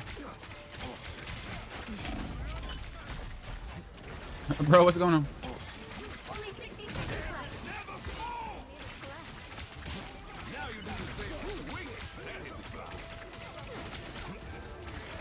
Will I put a lot of thoughts to all my haymakers? No, the thing will be punished the higher you climb. It's just they don't really get punished at low ranks. And, again, I don't think they're just, like, mindlessly pushing, but they just get rewarded for playing so aggressive. What rank is this? This is... What rank is this? This is Diamond 3, I think. So yeah, that whole thing happened because you just ulted when you shouldn't have. Crazy, right? And this is why I tell you guys, and I put so much emphasis on using your ults right as strategists, because if you don't use them right, you make games a lot harder. Look, just look at this fight real quick before you even ult. Just look. What's the goal? Move the cart. The cart is already in a really good position to move. Where are they? Not in a position to defend it. So what's the point of ulting this fight? And they're not even in an advantageous position at all. We're in the advantageous position. But for some reason, we decide to ult. Even though we're winning the fight. Even though the cart's moving. Now, this means the next fight, guess who doesn't have ult? You.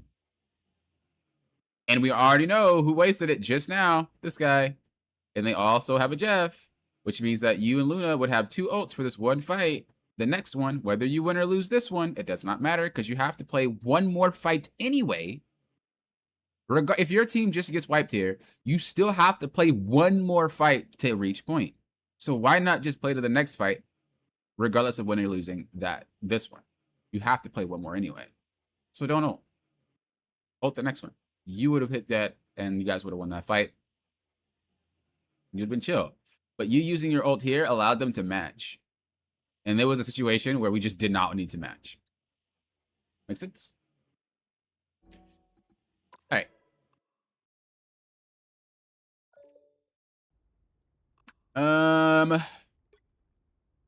That was pretty straightforward. That one didn't seem too rough.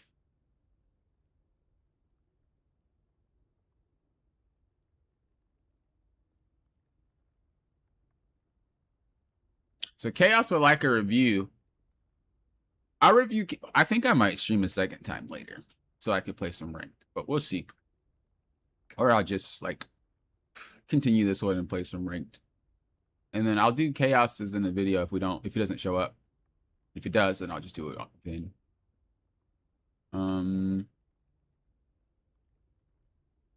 But yeah, I think I'll just eat something first. That way I can just like play the rest of the night and not have to worry about eating or anything like that. Before bed. Okay.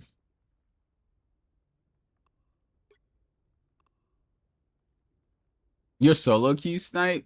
Not like this. Not like this.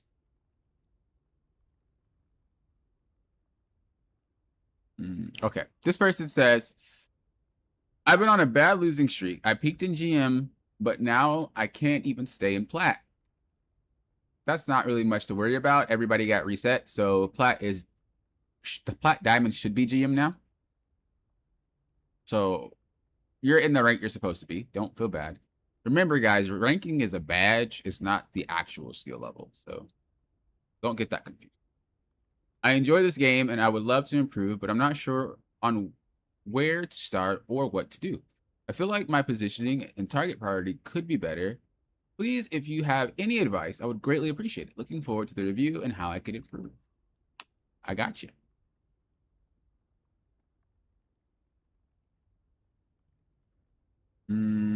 Okay. Let's go. This is a mag gameplay. Bro, why do y'all play mag? What's wrong with y'all? Play a real character. You know what's funny? Mag is super good in this game, and Mag I think is also really good in Tokon.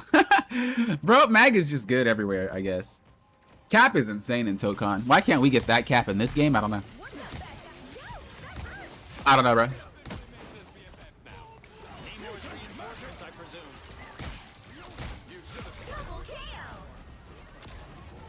Yeah, I was wondering when you would hit him. Bro just sitting there lurking and twerking. So far, so good. Don't really see anything. Oh, they got a strap pull? And you lost, bro? To a strap pull? Not like this. Not like this. Okay, for this, I would actually prefer you to just hug the cart right here. That way you don't take as much damage and you can continue to fire. When you're up here, you're just taking free shots. It doesn't even matter. Also, you're taking collateral. Also, they all just shoot. Oh, you have a strap pull too. Okay, it makes sense why you lost. out, just it's not necessary. Just kind of hug the ground here. I know being up here seems good, but if you're gonna do this, go from the side and then go to hop up, shoot a little bit, then drop back down, and just kind of like play like a boxer. Boop, boop, I'm over here. Boop, I'm over here. Boop, I'm over here. You know, just kind of like play around and stuff like that, and you should be good. But don't just sit there and eat, especially against something like an Iron Man.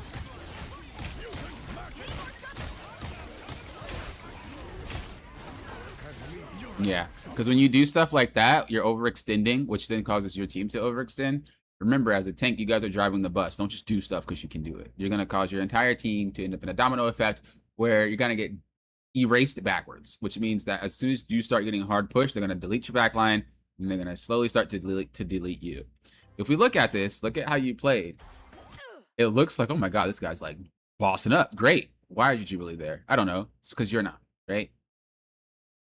If I'm playing here, she should be back here. But, you know, you're aggressive. This is what I mean by body language. Every player can have that body language. You're playing in an aggressive state, which means that they think they're safe to do whatever they want to do too. And they're not. But because you positioned in a way that made it look like they're safe to do whatever they want to do, instead of positioning like a tank that says, I'm just gauging, and slowly backing up and slowly going forward, maybe going up here a little bit and, you know, slowly moving around, it looks like, oh, my Magneto is sitting up here chilling. This must be where we play because he's never moving. So if he's not moving, I don't have to move. But in turn, you're a lot safer should you get pushed than they are. So you might feel like you don't have to move yet, and you're not wrong. But the problem is they don't know that. And so when danger hits like that, they don't have the HP to survive that danger. You should be gauging this yourself and should be walking back, walking forward, playing a little bit so that they are ready to move when you're ready to move.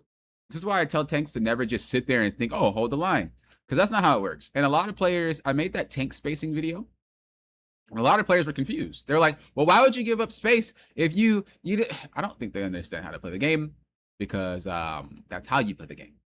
You can't just sit, I'm here forever. We got KO'd. Guess we have to then wait to go all the way back here to fight. Or you could just give up the space, 2 to 3 meters, and fight here. Give up the space, 2 to 3 meters, fight here. Give up the space, 2 to 3 meters, fight here. That's how it works. I think people just don't understand that the game is designed for the enemies to take space. Characters aren't designed to sit there and hold forever. That's not how it works. We have abilities to help us do that job as a tech. Respect it. And in this sense, you didn't. And again, I don't think you're in the wrong because you weren't really in danger, but you're not thinking about the people behind you. You're not thinking about them needing to rotate. You're not thinking about them needing to move back. And that's what ends up causing players to get KO'd. So if we do watch what happened from the outside perspective, look how aggressive you get. And she's like, yeah, I can be aggressive too. Ha ha ha ha ha. Look at her. All because of you. And now she's getting melted. Poppin', that's not my fault. She sucks. You're not wrong. But you're driving the bus, bro. You're driving the bus. You were that close for you know. And now she's getting lasered because you. Whose fault is that? Also, you didn't even have your abilities ready because you were using them to fight in a dangerous location anyway when you could have used the cover as your way to fight. It seems really stupid, but trust me, when you start playing like that, you're going to realize none of this ever really happens. You don't get shoved back this hard when you respect space. People are like, I don't want to give up space because it's not about giving up space for the sake of space. You have to give up space when you're at a disadvantage. And when you're at that disadvantage, that is then when you start to back up. When you get your footing back, you start fighting again. It is better to give up a few meters than it is to wipe and give up way more than that. It is better to give up a few meters than it is to get your team picked off and forced to retreat for a really far distance. You know what I mean? So, you gotta play like that.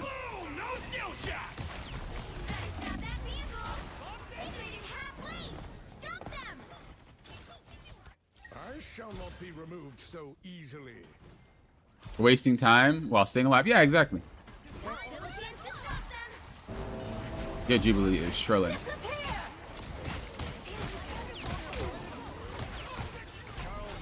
Maximum pulse.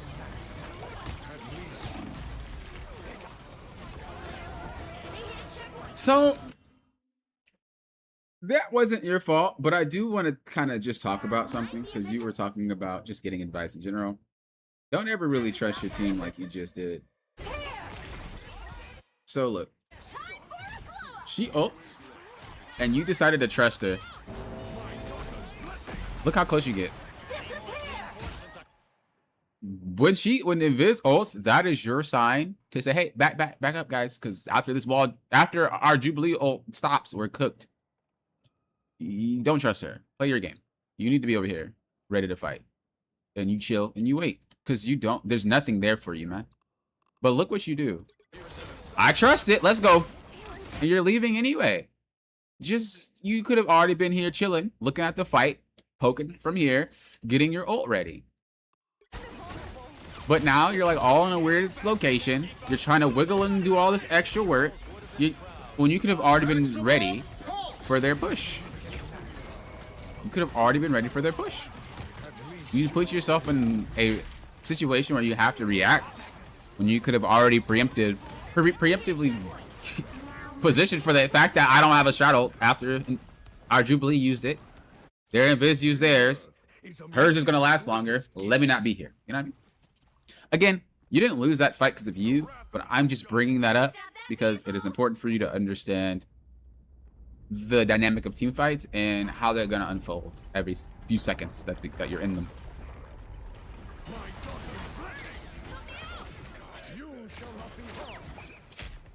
Also, use your team up when you can cause pressure. You don't need it here. His team up is very strong because it deters push. There's not really anything happening right now. Yet we just fired it off. Now when you need it, you don't have it. You know? Like right here. Imagine if you had your team up here and you were firing it at this back line. Right there. It's free food. Either you KO that guy or you chunk him and he has to run away, which relieves pressure. Maybe this guy overextends and you can get the KO on him. Don't just spam. Especially a team up like that. His team up is busted.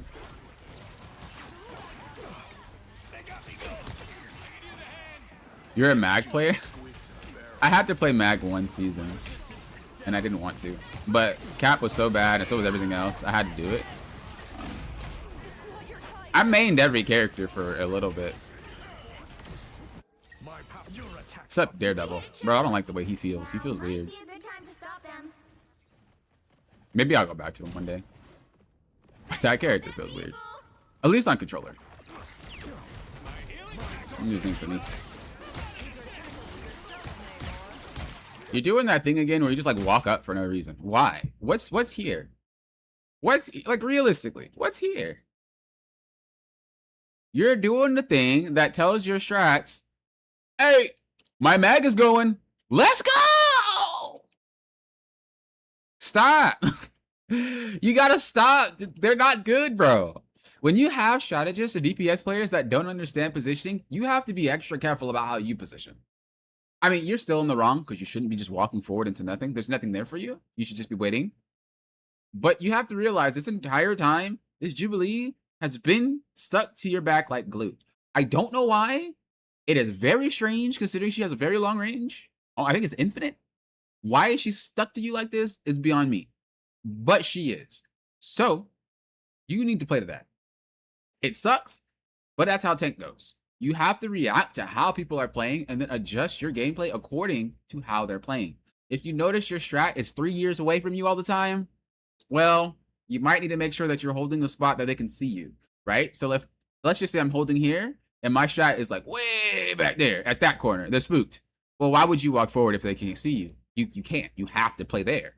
If you notice that she is always on you, you can't make any aggressive moves because she's going to get picked off. It sucks, but hey.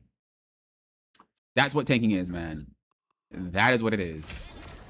But again, there's nothing even here. There's no reason for you to move forward. There's no space to gain. There is nothing here, and you walk forward anyway.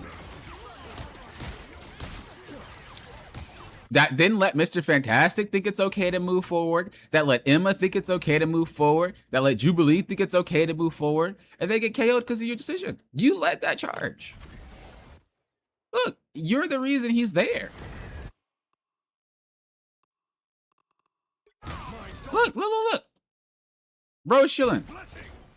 And you're like, let's go. And you follow him. And he goes. And he's thinking, I got a partner. And then all of a sudden you leave him. Might be thinking popping. I don't know. He's stupid. Well, he could be. But let's... You're driving the bus, bro. Okay? There ain't no way. People do things randomly. They do it because you make it look like they should do it. Does that mean that does that mean that they're in the wrong? Of course. There's a lot of times that I dive and people just think that I'm going for a real dive and I'm just soft diving. No. There's a lot of times that I would fly up as Doctor Strange, drop down for some damage and back up. And then they assume that's a real, like I'll put, no, that's not, but it's information. It lets me know, let me not play like this because they don't really understand what I'm doing. And I will adjust as I play. You should have just used your ult for Iron Man. Because he's about to pop your team. If you're playing Mag, first of all, think if there's any ults that you need to use it defensively for, and then proceed to use it for whatever else. If it's no. You have an Iron Man, there ain't no way you should be using your ult. Iron Man, Hela, Star-Lord, like Punisher, scan for these before you use your ult. Because if they have it, you're just gonna lose. Okay, honestly, he should never be able to play this free. This guy is just chilling. You're not even focusing him anymore. Look, hit this guy. Hit him.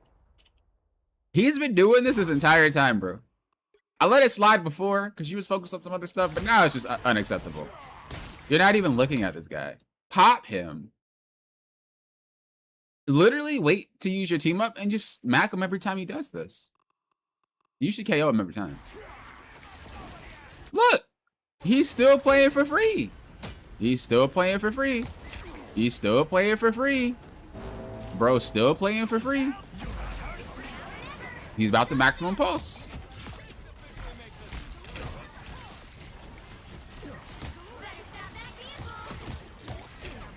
Now, because he's not in your sight line anymore, it's okay for you to ignore him. But if this fool is literally laser beaming your team from front, there's no way you should not shoot that guy. Why didn't we have our ult for that? I don't know. If you did have your ult for that, you saved 3 players right then and there. Scan for what you need to scan for what you need to use your ult for. And again, this is why I say Grandmaster is the real bronze. It is not bronze. Bronze to Diamond is casual. Grandmaster is the real bronze. This should be something that you should know if you are already Celestial. But you said you're Grandmaster, right? And if you just barely touched Grandmaster, these might not be things you're thinking about. You haven't really been exposed to it for that long. You know what I mean? And if you're someone where it's like, well, I hit Grandmaster and I stopped playing. Well, there's a lot of things that you don't learn until you get to Grandmaster, unfortunately. And that's mainly because that's how their rank is set up. They push everybody to die, or they push everybody to Grandmaster pretty quickly. But then after that, a lot of players struggle. So then they kind of don't know what they need to know when they get there. For the most part, though, the only thing that I would say, you got to mind your positioning. You're moving forward too much when you don't have a reason to. You're also letting a lot of squishy characters play for free.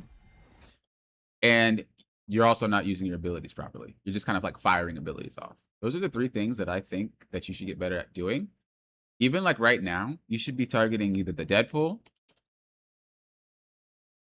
or the Invis or the Moon Knight. Let's see who you shoot.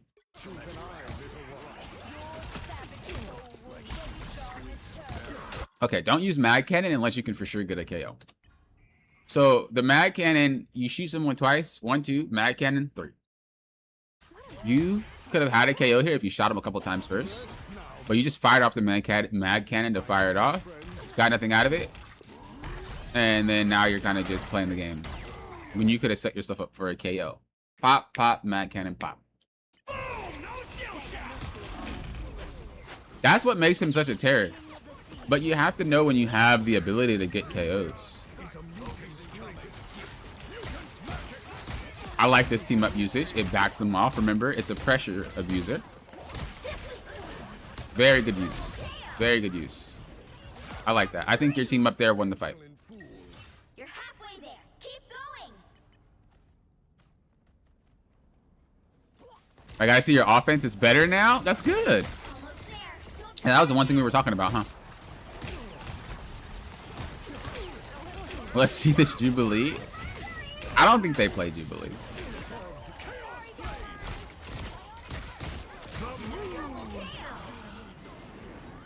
So it's funny, you're using the team up the same exact way, but this time it's working more than it was before. point. Keep up the That's how you know your coin flip is inconsistent. Not your coin flip. Your gameplay is inconsistent. Because it works sometimes and it doesn't the other time. You want to make sure that it always works. Right? You want to make sure that you know why you're doing something. And when you're using your team up, you're using it for a specific target. You're using it for a specific reason so you can get the most out of it. keep going.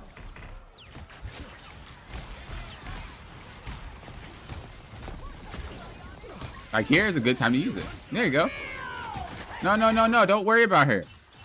F that. Look, look, look. Look what she does. She ignores you and walks past you. Free.com. Free.com. You have your team up. That should be 2 KO'd strats. There is not a reason you should be looking at this character right now. That is not your job. You're going to trade backlines, and I don't even think your teammates are going to get KO'd, bro, to be honest with you. You guys were already winning the fight. That is free. There's never a world where this is okay. Never a world. Never a world where that was okay. If you guys lose this fight, it is all on you.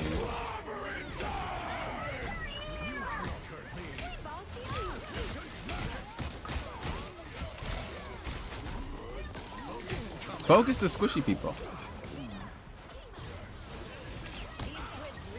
There you go. No, no, you're doing good. Ignore the strange, or not the strange, the thing, and keep shooting them. You're doing good. What I would say though is if you're gonna start moving forward and back, bro, you can't just like walk around the cart and jiggle around. You have to think about where your strats are. I can't stand this when I'm playing strat, and a lot of strats can't stand it either. You have to understand where your strategists are and play to where they are. Look at where they are. Look where she is. At this point, you should be able to notice that she's on your right side. So always play on the right side. Why we go left? Guess where she's at. Like, stay to your right, because that's where she was. But now, she has to figure out how to heal you, move around. She's getting shot right now, when she could have easily just been chilling right here, healing you the entire time. But because you're moving around, now she has to try to figure out how to get over there. Don't do that. It is the most frustrating thing ever, and if you play strat and you had a tank do it, you would never do it again. I promise you. It is aggravating, bro. I'm not saying you're bad for doing it, but I'm just saying you cause a lot of problems playing that way. Don't do it. It is very frustrating for strats to deal with that. Try to play around where they can see you already. That way, they can easily play with you.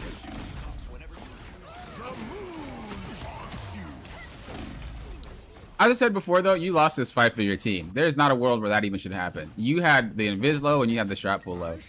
Your job is not to protect your team, okay? That's not your job. You do what you can, but you're not you have responsibilities. Mag is there to get picks.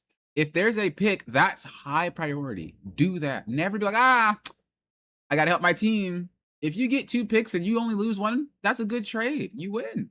You were able to take out both strategists by yourself, you win that fight. Because Invis wouldn't have ulted. You would have won that fight. Hands down. Priorities.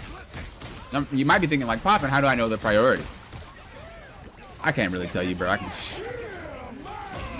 That is experience. Bro, oh, the Iron Man ult. This guy has cooked your team 2 times in a row already. If he ults your team for a 3rd time, you should have learned to save it. I don't think you need to use your team up for that. That's toxic.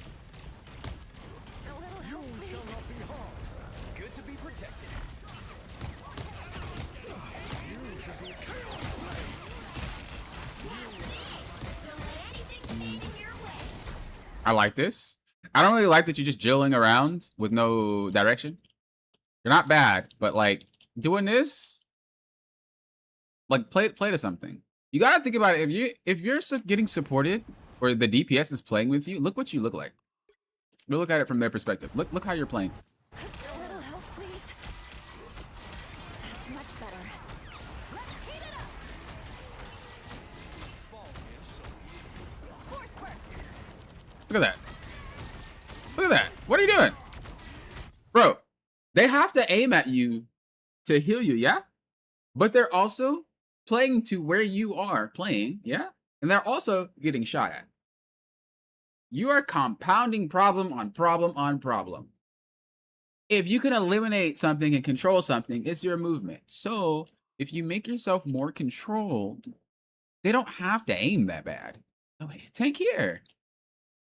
It is way easier for them to hit you doing this. Even if you're moving, you're still in the vicinity like of their hitbox. So if you go right, it doesn't matter. They're still hitting your body. You go left, it doesn't matter. They're still hitting your body. It doesn't matter. But you're like wiggling and jiggling to dodge shots, which is okay. But you're also dodging your teammate shots. That's a lot of work.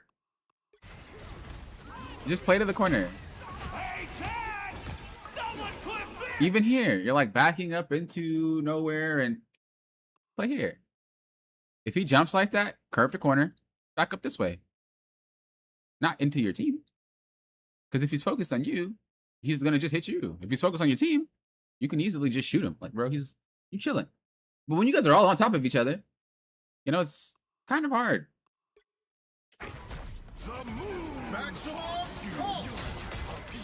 You caught it that time, but if you had ult, you probably would have turned this entire fight by yourself.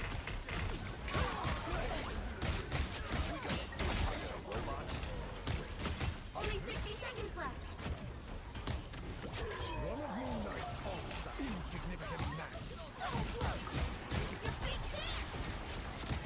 Okay, you're doing that thing kind of like you're walking in the middle of nowhere again. This one's kind of hard because there's nothing to really walk to, but just be a little bit more controlled with your presence. Okay? So look. You can do the same thing you're trying to do if you just do it this way. And then shoot. And then if you want to go over there, just cross real quick. Like this. And then shoot. What you're doing is like, you don't really know where you want to go. You just kind of are walking. Look.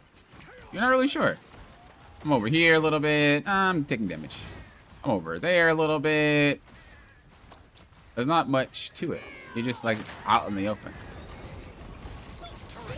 It might seem very inconsequential right now, but once you start implementing it, you'll be like, oh my God, that's actually like really helpful. Trust me. 2, 3. Anyone willing to help? Someone's aiming for us.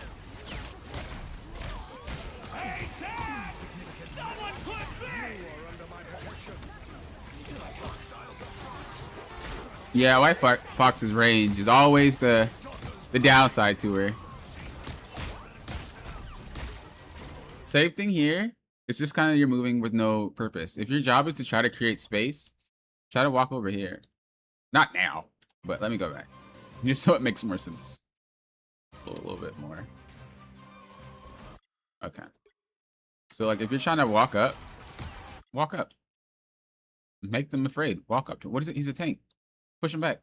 He doesn't do any damage to you. And then as you walk up, you notice the Widow. Bow, bow, bow. Shoot her. Okay. Then as she moves, take her spot. Bow, bow, bow. The cart moves, and you continue to move with the cart. But your positioning has no purpose. So you find yourself floating around and creating nothing. Look. And again, it's not even like you're bad. There's just no purpose to what your movement. Your movement is just there to move around. Going to overtime. But unfortunately, you don't need to worry too much about it until you reach Grandmaster and try to hit Celestial. It is very weird.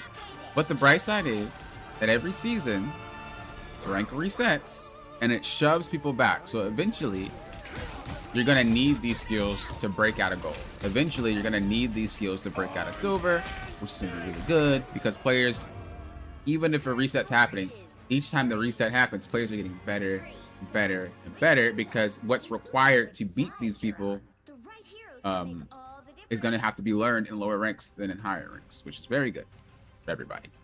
I mean, there's still like inflation and stuff and people will stack, but you know, can't fix all problems, yeah? Can't fix all problems.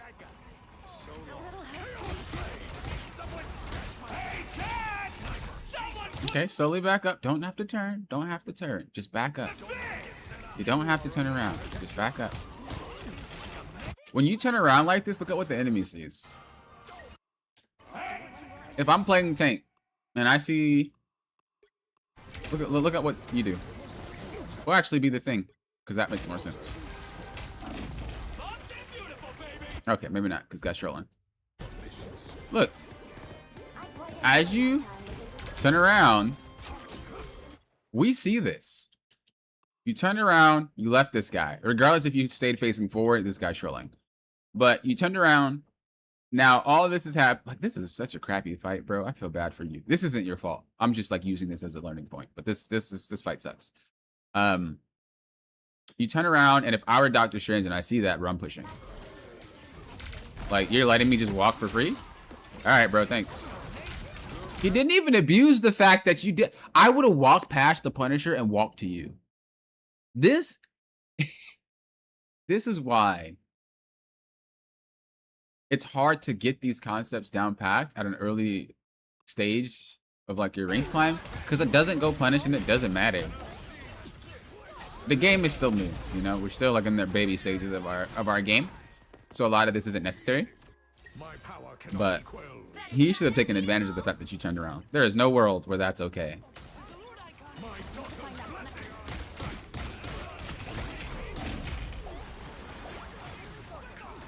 I don't think this round was on you. This was just a very hard round. I mean, you were a little bit late, I guess. But the fight was just ugly, bro. I don't know what to say. That last round was ugly. We talked about what you could have done better during the match, but that, I mean, bro, that was ugly. There wasn't anything I think you could have done there. Your team. And I think you had a strap pull, yeah? No, they swapped. Oh, you did lose to a strap pull. Oh, yeah, I'd uninstall. There ain't no way. I'm toxic! Okay, no. The other rounds, yeah, you could have done something. That last round, though, for real, wasn't you. There was nothing you could have done. I mean, you tried, bro. But I would work on my ability usage. I would work on my positioning. Have your positioning be meaningful. Like, why are you standing where you're standing? It's not something that you have to be over analytical about, but just like, why am I standing here? If I need to do this, where can I stand to make it a little bit easier for me? Just little simple stuff like that really goes a long way. Your movements just have no purpose. That's all that it is. Quick play. Amber, you need to start playing ranked. You're about to be fired.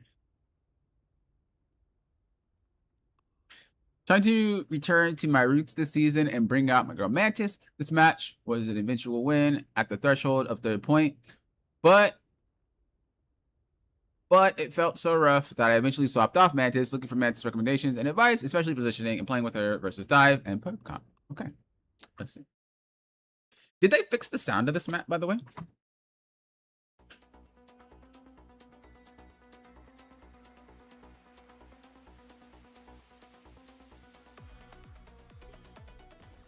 Bro, I like this map. I like this map a lot. I like that there's a lot going for it. I want to play it more.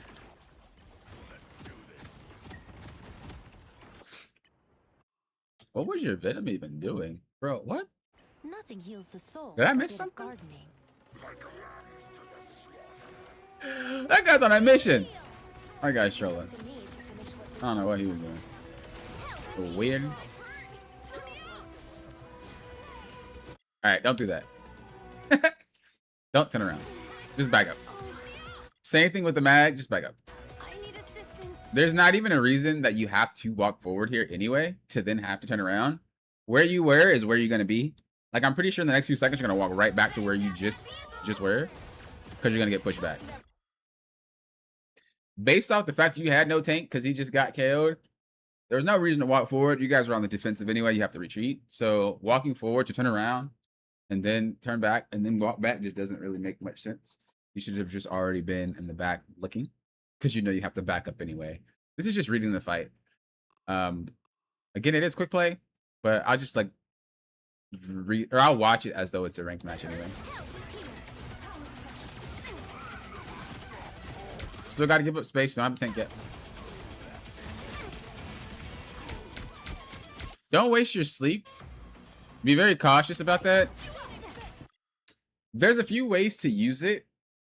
One way is on a diver. The other way is if you can sleep someone in the back line. I know you've seen me do this before, where I would sleep like a strat or something way in the back, or I sleep a DPS. It's very helpful for a little bit. They're either slept for a very long time, or that requires someone to turn their attention onto the mantis sleep and destroy it. Here, he already kind of hopped away. And even if he didn't hop away, in what world does he grab Phoenix? Like, think about how Wolverine works. Look where he's positioned. Right now, what world does he get that grab off? There's not a way. There's not a way. And even if you sleep him, you don't KO him. Just let it be. Thanks for the boost. I am healed.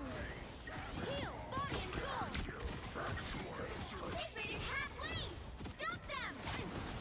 Hostile ahead. Way better already. Don't walk forward. It's like you're not really... We talked about this, actually. You should have been working on this, Amber. This is why you got to play ranked. This is why you got to play ranked. It's all fun and games until we forget what we talked about. We discussed this. Not to walk forward. Heal, body and soul. And you walk forward. Help, friends.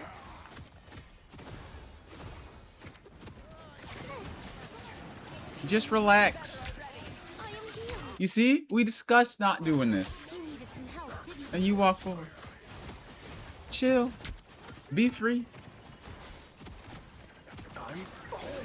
The only time you want to walk forward as a strat really is if you can get a KO, or if your team is winning and you have to kind of push that advantage. But very rarely are you moving frequently forward. I like this spot. This is nice. So as you back up, get used to, and I'm not going to use the map as an excuse because this should just be universal. Once you back up, get used to finding the nearest cover. Because right now, if you get dove on, you're probably going to feel lost. What you should do is already think about, like, where would I go should I get dove? So, like, if this was your cover, well, then you would go here. So we should already been backing up towards this and doing this. Should old boy jump you, you move down, you fall down. Right? If he does, you could probably go this way. You know, move back. But you should already just kind of have that notion to move elsewhere other than just backwards. I'm not going to say you're going to get hit. I'm just saying in general. Like, you see how much space you had to clear? Think back to all the games that you played with us during customs. And you know how you are getting targeted and you're getting focused. And it's sometimes hard for you to play because you get sniped by a Dolfo or you get dove by someone. Look at how you look towards the enemy. Open, open, open, open, open. If Iron Man thought about anything, he'd shoot you. Open. Look at you. Open, open, still open. Still in the open. Still in the open. Still in the open. Let's look at it from Cyclops' perspective.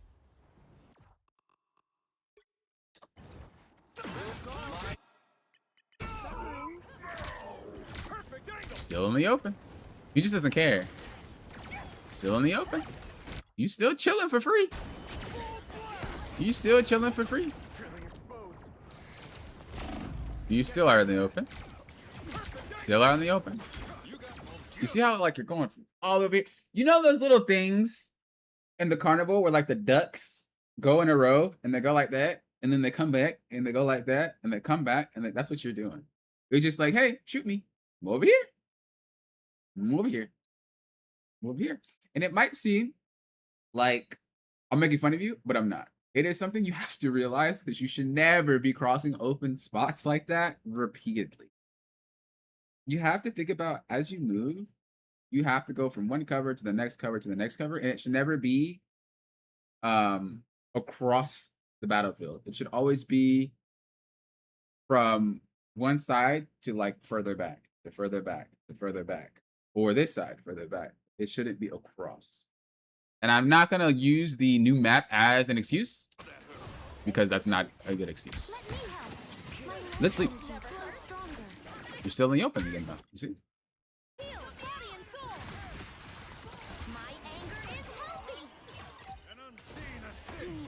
But the reason why, like this, the reason why it's hard to implement stuff like this, though, to be honest, is because you're still in quick play.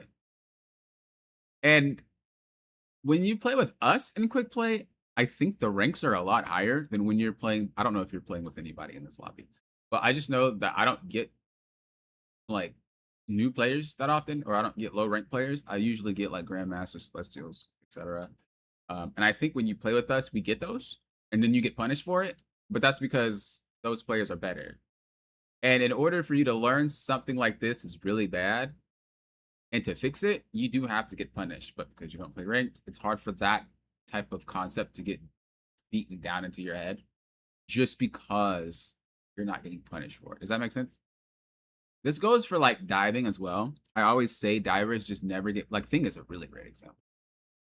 Thing right now is so aggressive, so oppressive that he can kind of do whatever he wants for a lot of ranks. It takes a while before people are like, just shoot this guy, bro. What is this guy doing?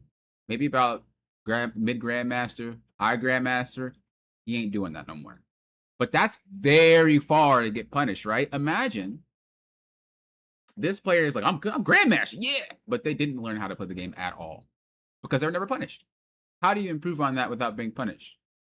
Obviously, your case is different. You're going to get punished eventually, but you have to play ranked to do so, right? So it's not something that you'll just learn by being told. You have to do it and get punished for it.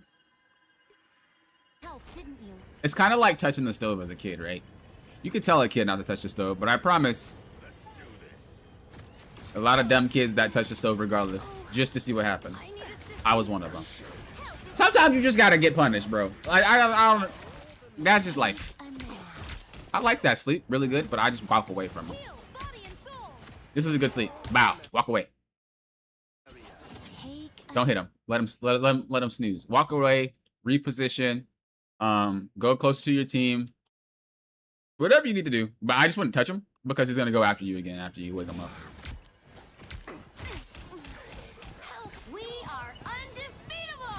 Okay, don't note that. Only because how much damage does Wolverine actually do to you? Right? Don't get spooked. Help, friends. My life energy flows stronger. We are There's no world where he actually takes you out. No world. No world. This is natural anger. But this is one of those things where it's like, I don't know if this is just a quick play response or if you would have actually done this, you know, because you're still getting used to Mantis and you're playing her again and maybe you just want to ult. It's fine. But those type of decisions are hard for me to deduce what is even happening because it's quick play. But, as I said, I'm going to look at it like it's a ranked game and the ult wasn't necessary. Only because you weren't really in danger. This is some good positioning. I like this. I like this. Okay, we're walking forward again. What we talked about before. Remember, we don't want to hold forward like that. If you're going to move and you want to move forward and left to right, it's fine. I don't mind your movements. You don't have bad movements. You're just committing to one direction way too much more than the others. You know what I mean? You want to move forward? Cool. Boom. Do that. Do that like that. Move for a little bit. Jiggle a little bit. That's fine. But you just like walk straight in. Look at their perspective. Is that Oh, I thought that was Fabs, bro. I was like, is he in your match? But that's not him. Look at his perspective of what you do. Look at your Jubilee. Look at that. Look at all you guys. But you then turn into Jubilee here. When you trade places.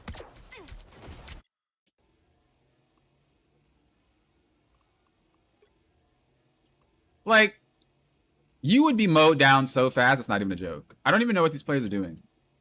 They're so focused on Venom. I wish players in my games would focus on Venom. Because they don't. These fools let this guy run my team down. That should make a difference. That ult from Jubilee, wild.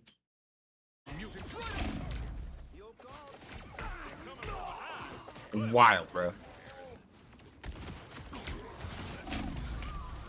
There we go. That should have happened 2 minutes ago. You agree? And it's not saying that you're bad. It's just you're not getting punished for what you're doing, so you know you don't really have a reason to react to it.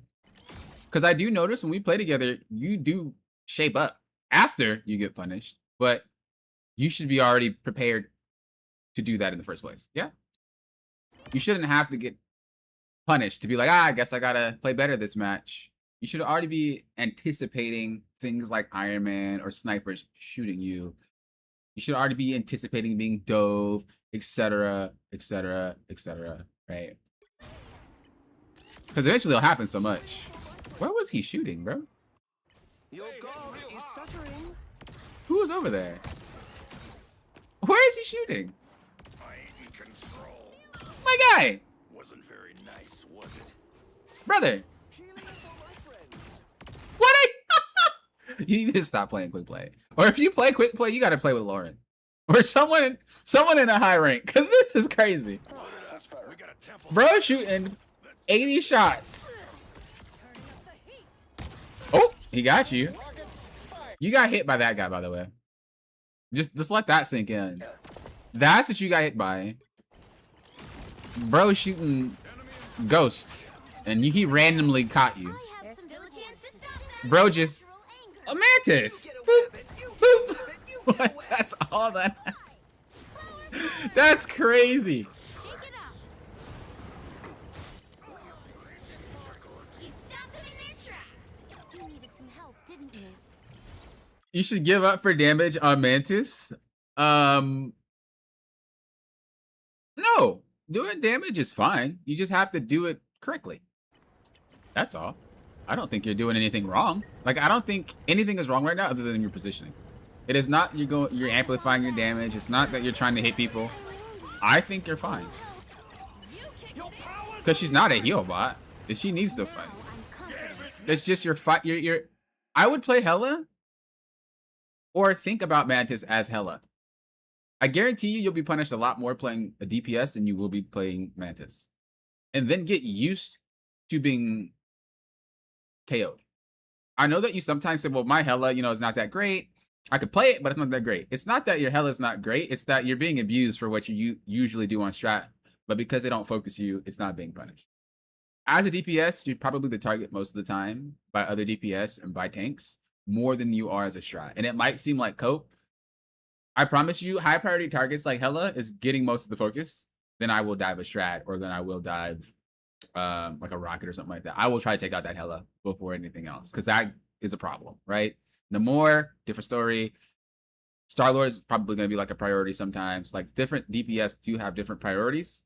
And if you're playing Hela and you're getting punished, it's because of that. So, you could play Hela if you want.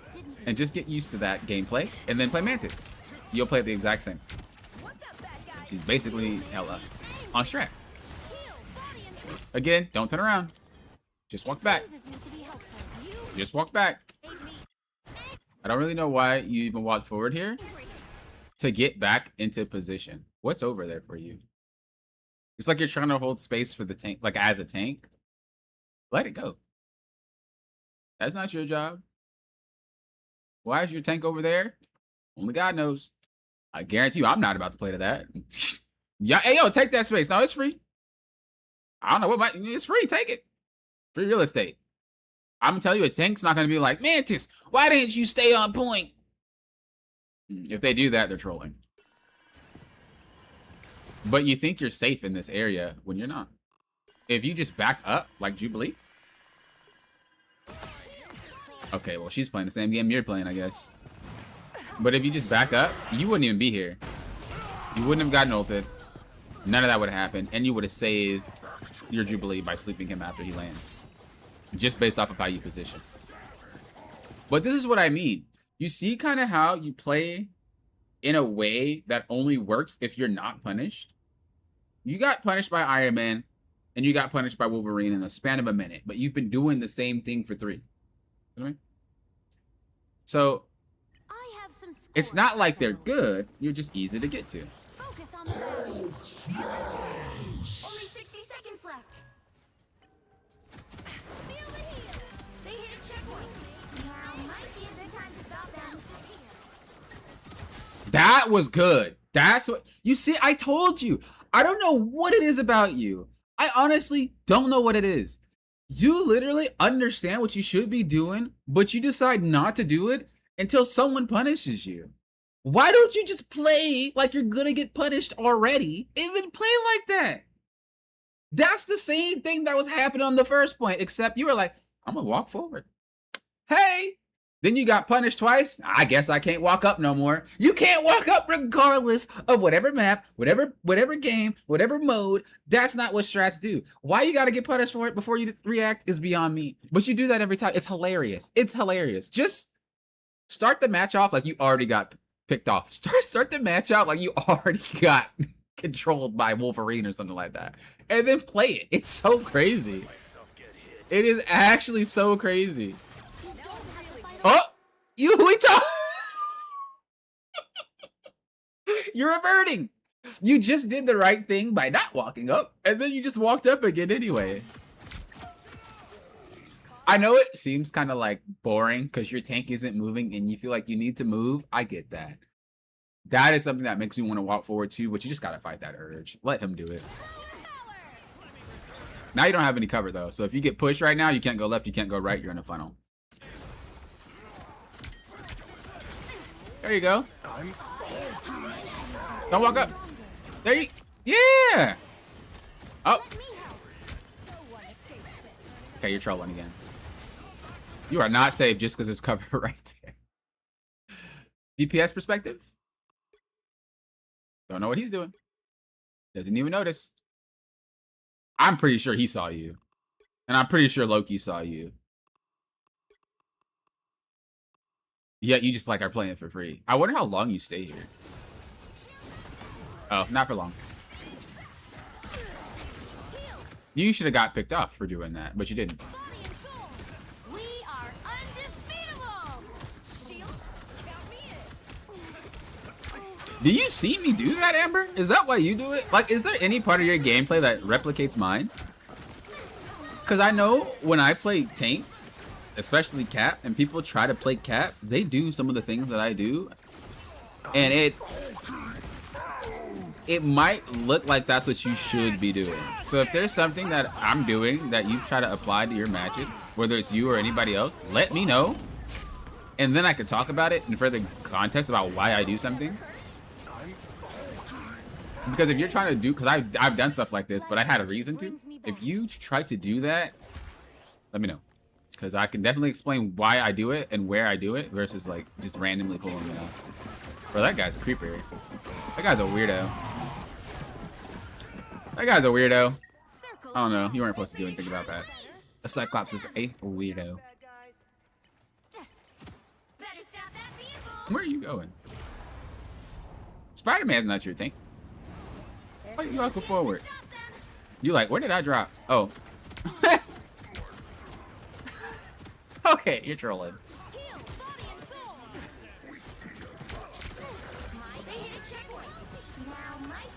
That was funny. That was actually hilarious.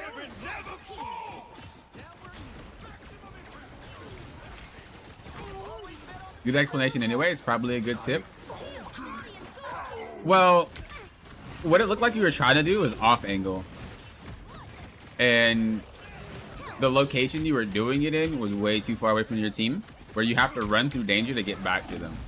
The only time I do that is when I'm with White Fox, because I can, doesn't matter where I'm standing, I can teleport.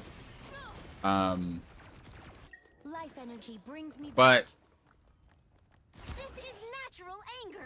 with Mantis, I would never go that far. Help is here.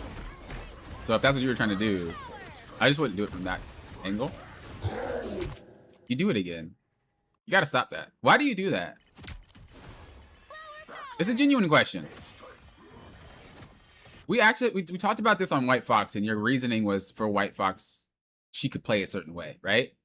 But you do the same. You're doing the same thing with Mantis, who doesn't play like White Fox. This is why a lot of the times when you guys tell me, well, I do it because of the character. I do it because of the team up. I do it because of the. I usually shut it down because I could tell what's a habit versus what is because of the character, because of the role, or stuff like that. And I did shut it down then. But now you're playing Mantis and you're doing the same thing. So I want to know if you have another reason for it here, because then we could probably dissect it a little bit better than just saying, well, I was in melee form or I was going to teleport or whatever. So like, look, you're walking forward. Let me help. For what? Look how close you are. That is really far. If you were like here, all right. You walked really far. Like really far. To walk back though. And so if you were like popping, I was going for the KO on Loki. You should have continued to go for the KO on Loki. But your gameplay is always, I walk really far forward and then I walk right back anyway. I walk forward, I walk right back anyway. So why are we walking forward? You're trying to damage and be in the range to heal people. But you were already able to damage and be in the range to heal people. No? Look, you were already here. You can heal, Nobody's out of range, and you can damage. Nobody's out of range. Now I'm confident. Who's out of range here? Let me help. You could do everything you're trying to do here.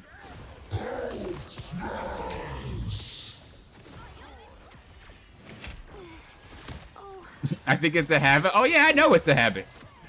I knew it was a habit when I seen you White Fox. We are undefeated. I just brought it up again because it's a little bit more obvious and it's something you can't really explain away with Mantis because she's so straightforward. And being Mantis, it's easier for you to identify I feel your joy. like why it's bad versus like with White Fox or something like that. Heal, body and soul. I'm not saying I play like a sniper, by the way. That's not what I'm saying. But you walk really close. And every time you do this, you are susceptible to get shot. You have to understand that just because there's a whole bunch of randomness happening here doesn't mean they're aggroing. It's not Final Fantasy. It's not World of Warcraft. Your tanks aren't actually holding aggro. These guys can divert their focus whenever they want. And if they so happen to do so, and you are in a spot where you will get KO'd, you will get KO'd. This is what happens. And so you feel like you're being targeted every single time you fight. I promise you you're not. You just happen to appear in a really bad location at the wrong time, and people are like, let me just go take that real quick. That's all that it is. But it's like when you fight, you're just like, oh, everybody's fighting that. I can do whatever I want. I'm safe. I promise you that's not how it works. Kind of like that. Fantastic! Needed some help, didn't you? I like this spot. You chilling. I think you were fine if you would have slept him, but you missed. But you can see, look at Wolverine's perspective. Just look real quick.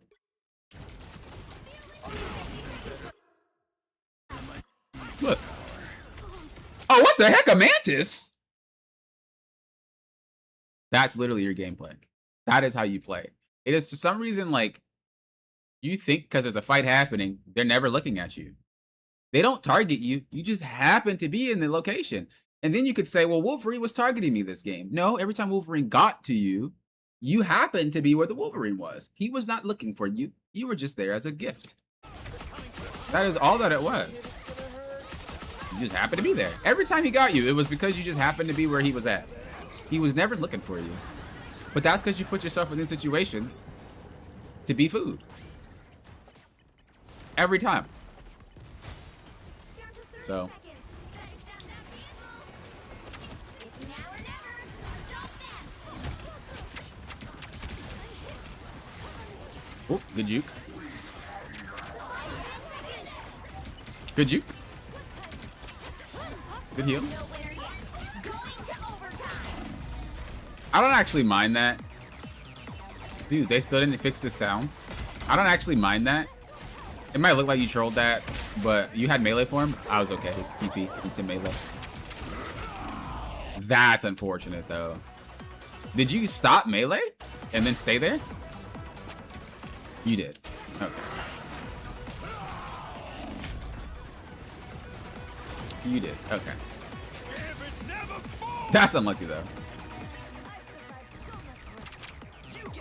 I would have stopped melee a little bit earlier than that and left the location. I wouldn't have stayed in. I wouldn't have stayed there. But that's like doesn't really matter. You'll learn Don't give them another inch. that type of timing. I don't really care.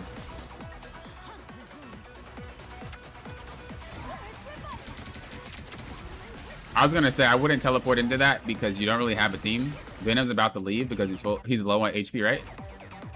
There's no world where you do anything here. Don't teleport. Just let him be. He's going to run away and go back. So just wait for him to go back. And then if you want to teleport, you can. But honestly, if you get KO'd, to lose anyway. So I wouldn't even teleport. I would just sit there and heal.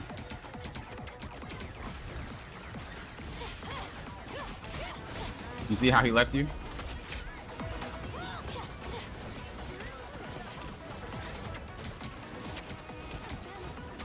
It's not your job to stay on point. Never. It's not your job. Like, we've said this before with you when you were playing with us. It's not your job. Not just you. We had, I don't remember who else was supporting with you, but we said the same thing to them too. It's not your job to be on point like this. If you are a strategist, you only get on point when it's about to be an L. They have space to walk this far. Not your job. You get KO'd, lose. So get off point. Because that happens. That happens. That's not because I'm bad. That's not because Cyclops is OP. That's because we are in a spot where we should not have been because we had no business being there. Right? You should have played like Jubilee. Chilling. It's not your job. Never your job. You should never be on point like that. Never, never, never, never, never. Remember, you gotta be selfish. If you're a strat, you gotta be selfish. Bro, we lose if I'm KO'd. Forget everybody, my life is more important. I don't care who tells you otherwise. Your life is more important than strategist. I don't care, I don't care, I don't care, I don't care, I don't care. I will never say to my strats when I'm not playing strat, oh my god, you should have saved me because we could have won the fight if you just healed me even though you get KO'd. That just doesn't make sense to anybody. Anybody who says that is like illogical, bro. If you get KO'd, game's over. So if you have to let a DPS get KO'd for you to continue to play the game, let it happen. Whatever. We can still play, right? There's no real way there's no real time you should sacrifice yourself unless, I'm not even going to say unless because it's very rare and you will know when that time comes. I'm not even going to try to put context into that because it doesn't matter.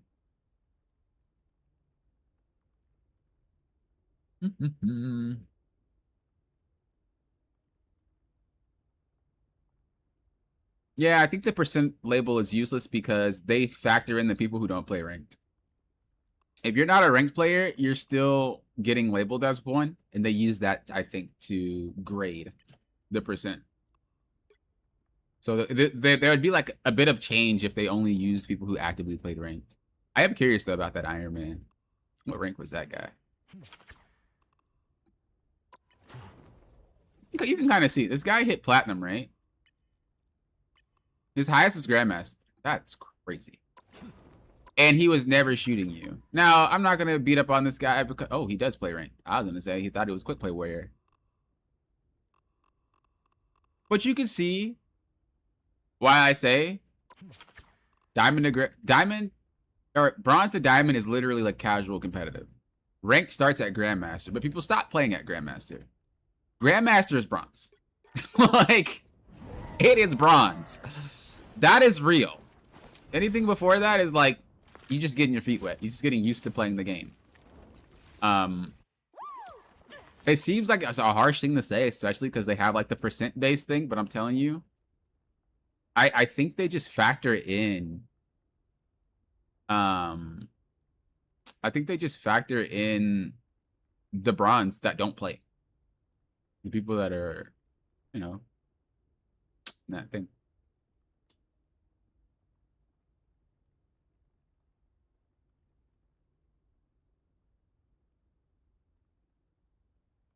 Yeah, so I think a lot of your gameplay would probably be fixed if you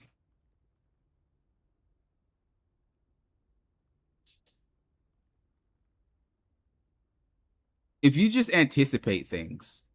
Really. I think it would all come together if you just anticipate things. Like, that's how I play my games. When I play, like White Fox, for example, I won't even use her. Did I play anybody else? We don't talk about that game. I think I played Jubilee one of these games, yeah? I did. I swapped to Jubilee for a second. I got mowed down, bro. I swapped right back to White Fox. Only because I didn't realize how rusty I became with her. But you're gonna see that I got dove a lot in this game. And it's mainly because I anticipated the dive, but it doesn't even matter because I was in the wrong place at the wrong time. Hulk, Magic, both were like free food, bro. And that got me. They had to have been on comms, yeah? Like, bro, there ain't no way she went from here to here. Like, look. That's just crazy. Maybe they weren't. I don't know. Anyway, wrong place, wrong time is what I'm saying. I got punished. That's information. That is information. We need to figure out, all right, bro. I don't know why I got double dove like that, but it's not normal. I actually swapped to Jubilee, and I don't even remember why. I just did. I think I wasn't getting healed. I don't know. I wanted to play her, too. So we played Jubilee, and then we get attacked again. He just does not like me. I think it's because I had YouTube in my name. Because why didn't you go for her? Why are you punching me and not her? Like, come on, man. Disrespectful. She also didn't look at me at all, right? And so I was like, okay, we're not really getting looked at by my cloak and dagger. That's information as well. So now I have to play by myself. Like, that's my own life. I'm guessing this is a stacked lobby. You know, they're on comms, possibly. I don't know. But she's not looking. If she's not looking at me, I can't really do much about it.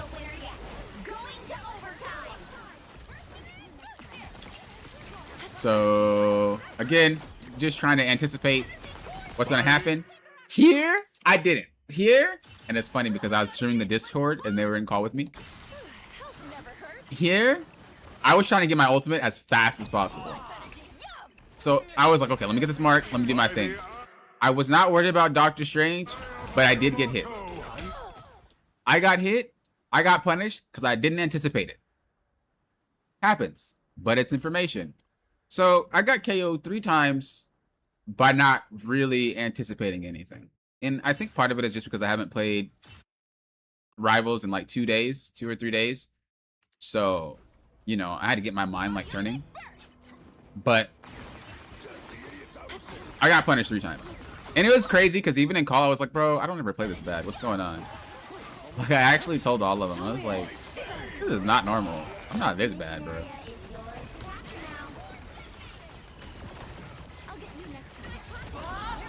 Here, I didn't even throw down my bubble. I didn't throw down my bubble, so, you know, I don't know. I think I was just rusty. Regardless, anyway, we anticipated, we positioned well. We didn't get dove as hard as we did the last time. We learned. It's information. Not every game is going to be the same. I'm not telling you to play scared. You play to what the game gives you, but you still have to think. There are some characters that can get to you. So like that, I knew it was going to happen. And I would have survived if it wasn't for the Namor. This little laser squid. I would have survived that. How? Because I anticipated it. Like, why are you running at me like this? I should have jumped left and not right, to be honest with you. But I was facing this way. And in order for me to be able to get the jump off, I think I have to start sprinting in that direction to keep the momentum rather than just like jump in the air.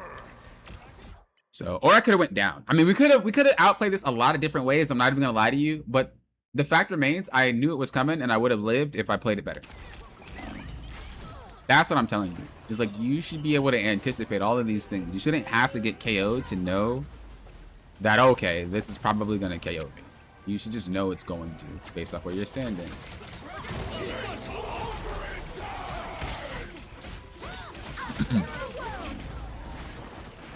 So my they were on call. They were like, Poppin, what are you doing? And I was like, I just wanted to reset with the team, get a little bit of ult charge while doing it. Here, anticipate getting dove, teleport. Guy is super thirsty. Whatever, we keep him held there. And all of the spacing is just because I know like how far they need to be. I know what their kit looks like. I know how they press their buttons. And then you just play to that. It's not necessarily about their body, but it's about what did they do to usually reach you. You know what I mean? Like, how does Thor get to you? And when he does get to you, what does he usually do? And that's what you're kind of looking for. I already knew he was coming, so I backed up. I saw him here, right? I backed up. I know he's coming up there, so I backed up. And now I'm here because I know how far he needs to be away from me. I can heal and fight that strat, or heal that strat from there. I did go in because I had to go melee or else she's gonna get KO'd. But I think she gets KO'd anyway, yeah. And I back up because I don't want to be part of it.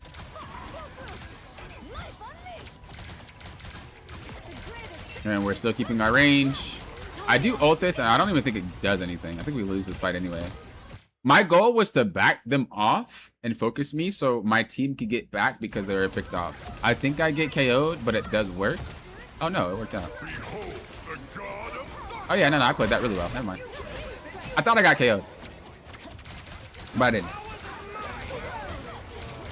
Oh, but we lose the round though because we don't have a strat ult. So it was game over anyway. Wait. Never mind, we didn't lose the round. Did we lose the round? We did lose the round. I don't remember what happened that caused us to lose it.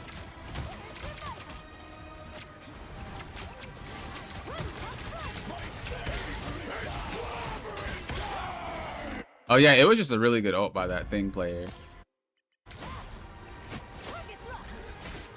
Really good ult by that thing player. Actually, no, he whiffed. Oh, it was our cloak. That's what it was. Oh, we were saying, well, in my head, I was saying that she held her ult forever, but she actually just got it. I was like, dude, why are you holding your ult for so long? Whatever. We ended up losing that round too. I think by the third round, I started to play a lot better. And I started to get my bearings on how to play the game again after not playing it for a hot minute.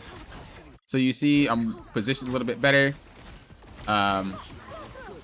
Playing around my team. Thor shows up. I'm not really too worried because he just used his kit. The next thing he has is going to be his dash, but then we see Iron Fist show up, so I look for a teleport. I'm also going to be playing on top of my my cloak and dagger here.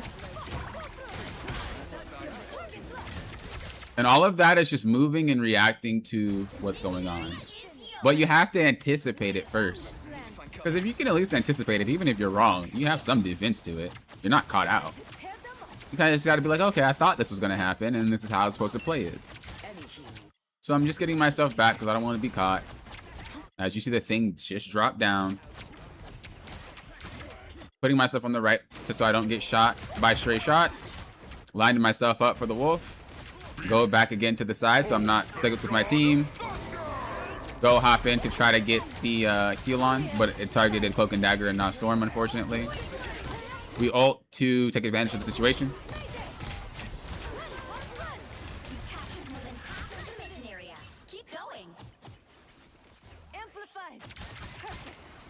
And we off angle again.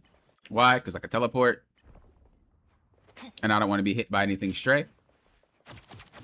I can also see everybody for free. I then teleport after they use abilities to commit on me. I reposition. Walk forward a little bit to hang with the team. It also gets me away from whatever is happening back there. Now I'm thinking about what am I gonna do after the Cloak and Dagger ult runs out. That's my thought process right now because it's inevitable. They ulted after, which means I have to figure out what do I do. It's not a question about if, it's going to happen. And so I don't remember what I did, but I'm thinking about it. So I'm just holding it. I'm just healing. We didn't really have to do anything. Luckily, there's nothing I had to do, but I was already thinking about how I'm going to handle it. Basically, though, that's pretty much how you want to play. Is like you're focusing more on what is going to happen, and based off what they have, you're focusing on how do you position for it and things like that. Once you really learn how to play like that, it's a lot easier to play. A lot easier to play. Bro, this game was crazy. Yeah.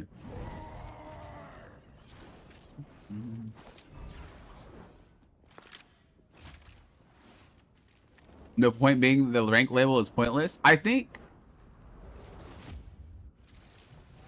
ranked badges do like what ranks people are. It does explain what skill you have. As someone who's climbed through them all, I can generally tell when a player is Grandmaster. I can tell when a player is Diamond. I can tell when they're Gold. Like I could tell even without knowing their rank, because there's certain things that each rank does that the other ranks don't do, and it's pretty obvious to be like, either you don't belong here or you do. But in terms of saying like the percent, I do agree it doesn't really mean much because I don't know. I feel like if you're like in the top 10% of this game, it's like okay, but only the top 2% knows how to play rivals to like a pretty crazy level, and then top 1% or less knows how to play it to like the real level. So I don't know. I just don't think the skills balanced out with the ranks yet.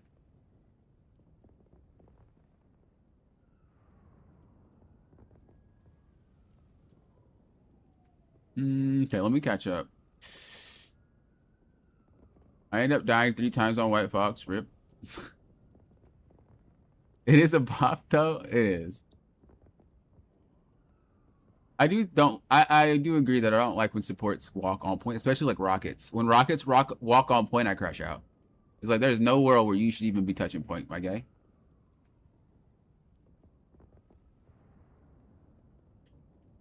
Call them out for playing too close? Okay, that last fight, I actually was fighting in the bubble, praying that I would actually be able to heal enough, because I didn't know it was a gamble. I was like, well, can I heal through with White Fox melee plus Cloak and Dagger bubble through that? The answer was no. It was a guess. Armageddon, what's up? You like how you play White Fox strat, aka White Fox? Oh, you play strat, aka White Fox, because you're very proactive. Yeah, that's right. That's like the only way you can play White Fox. There was that game that we hard turned here. What game was it? Where is it? This one. And I think, were you here for this, Amber? There was a game that we hard turned playing White Fox. No, you were definitely here because we were talking about how people were saying Black Cat is OP, and I'm like, Black Cat's not OP. I don't think she's OP. And you were like, well, people don't even play Black Cat. Like, doesn't really matter. And they don't play it that well, etc., etc. Like, this whole game was won because of how I played. And I know that might seem very toxic, but look at the death count of my other strat, which is 10 versus my 3. Staying alive. You were definitely there. I remember because you were talking. Staying alive is what won us this game. And we only had one strat too. So I had to not get shot, and I know this person because we played together before. They're really good. I had to not get sniped. I had to not get dove. And I had to make sure that I kept my solo tank up because my other strat was KO'd all the time. And we still end up winning this game despite having Invisible and Gambit on one team versus... I don't think he was playing yet. He wasn't playing Gambit at the start. He was playing Luna at the start. So... yeah, like anticipating these things and not taking too much damage is how you win a lot of your games as strat. Okay, that was gonna be my last one that we'll do. We will obviously continue to do replays next Saturday. So if you guys want to do your replays, make sure you put them in. If you guys want a video format, become a member of YouTube or subscribe on Twitch, either or, it does not matter. And you guys can, if you want to have your replays done in video format during the week, that's what we're going to do with Chaoses, unless Chaos shows up. And then that's what we're going to do with Diluted. So Diluted, expect yours this week if you are here or you watch the replay. I'm going to go eat. I'm going to chill out. And then I'm going to come back and probably play some Ring. Unless I'm tired, but I don't think I will be. I'm ready. So, probably be back in like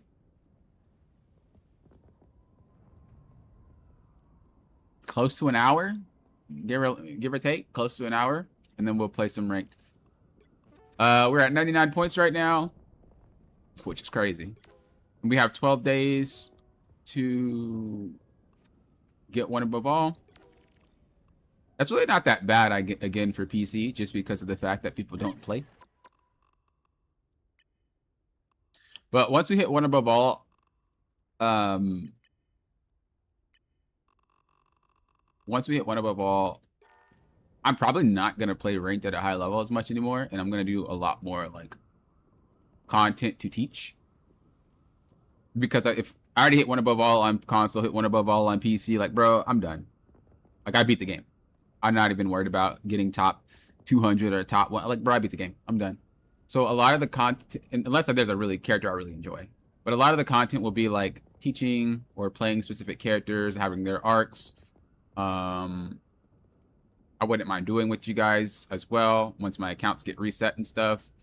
I'm going to be doing some team stuff as well that I told you guys about, and the boot camp and stuff. Like, there's going to be a lot more after that happens, because I can let my skill slip. I just am, when you start climbing, especially the high ranks, you can't not play. Your skill is going to drop, and if you're not peak, you won't be climbing. So that's why I don't want to let my skill slip too far, because I want to be at peak. So.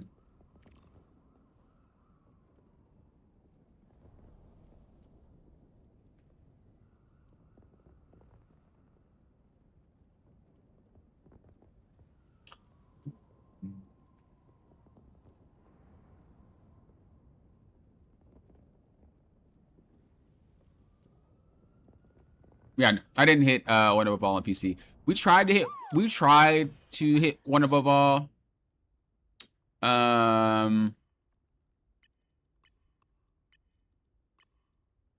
What season was it?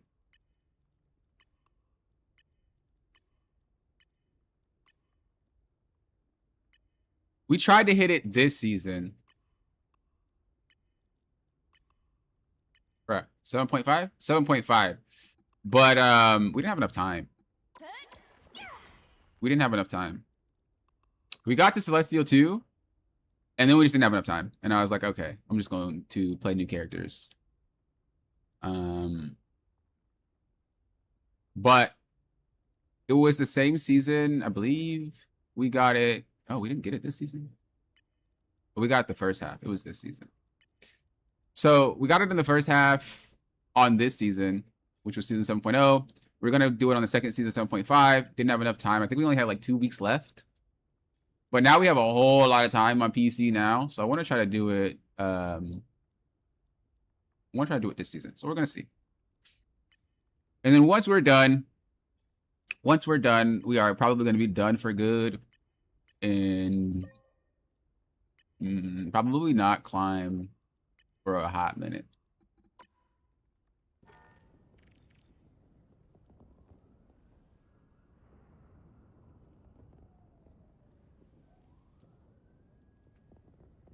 You were on a spider quest? I was on a spider quest. My little spider arc. Yeah, no, I was tossing games once I didn't have enough time to climb. I was like, all right, bro. But we have time to climb now, so I want to try to do it. Need to get more games in myself. Yeah, I know the Tokon beta is out. I'm like, I want to play that, but I also need to not lose my skill. So I've been playing like off and on. Also, I think I'm gonna main Storm. Random information. I know. I think I'm gonna play Storm. Storm feels better to me than Black Panther felt. So Storm is fun. Like a little wind mechanic. It's nice. Anyway, yeah, so probably about an hour some change, give or take. And we will be back. We'll play some ranks, try to attempt to climb. Hopefully, by the end of this week, we're somewhere in mid-celestial. By the end of the, like, mid-celestial or high-celestial. Hopefully, that gives us one more week to reach eternity. Which will give us one above all. And then I'm done. That's going to be so nice, chat. It's going to be so nice to be like, I beat the game. It's also going to be fun. I'm going to troll people. I'm going to be like, you hit one above all? Yeah. What did you hit it? PC or console? I hit it on console. Oh, yeah. One above all is not the same on console as it is PC. Like, one above all on console is like Grandmaster on PC, which makes no sense. I'll be like, no, I also hit it on PC as well. I'm going to be like, yeah, shut that down. Shut that down. Shut it down. I can't wait to do that. It's going to be hilarious. But yeah. So I'll talk to you guys in about an hour or so. I will be coming back. If you guys are back, we're going to be playing some ranked. Thank you guys for watching. Do appreciate it as always. If you're looking forward to more reviews, again, it will be next Saturday. If you want it during the week in a video format, remember to help support the channel. I appreciate all you members that are members, by the way. Thank you for helping support the channel and keeping all this free stuff happening. Until next time, you know what I always say. Then got you doing what? Popping often. Real often. Peace, peace. Lately.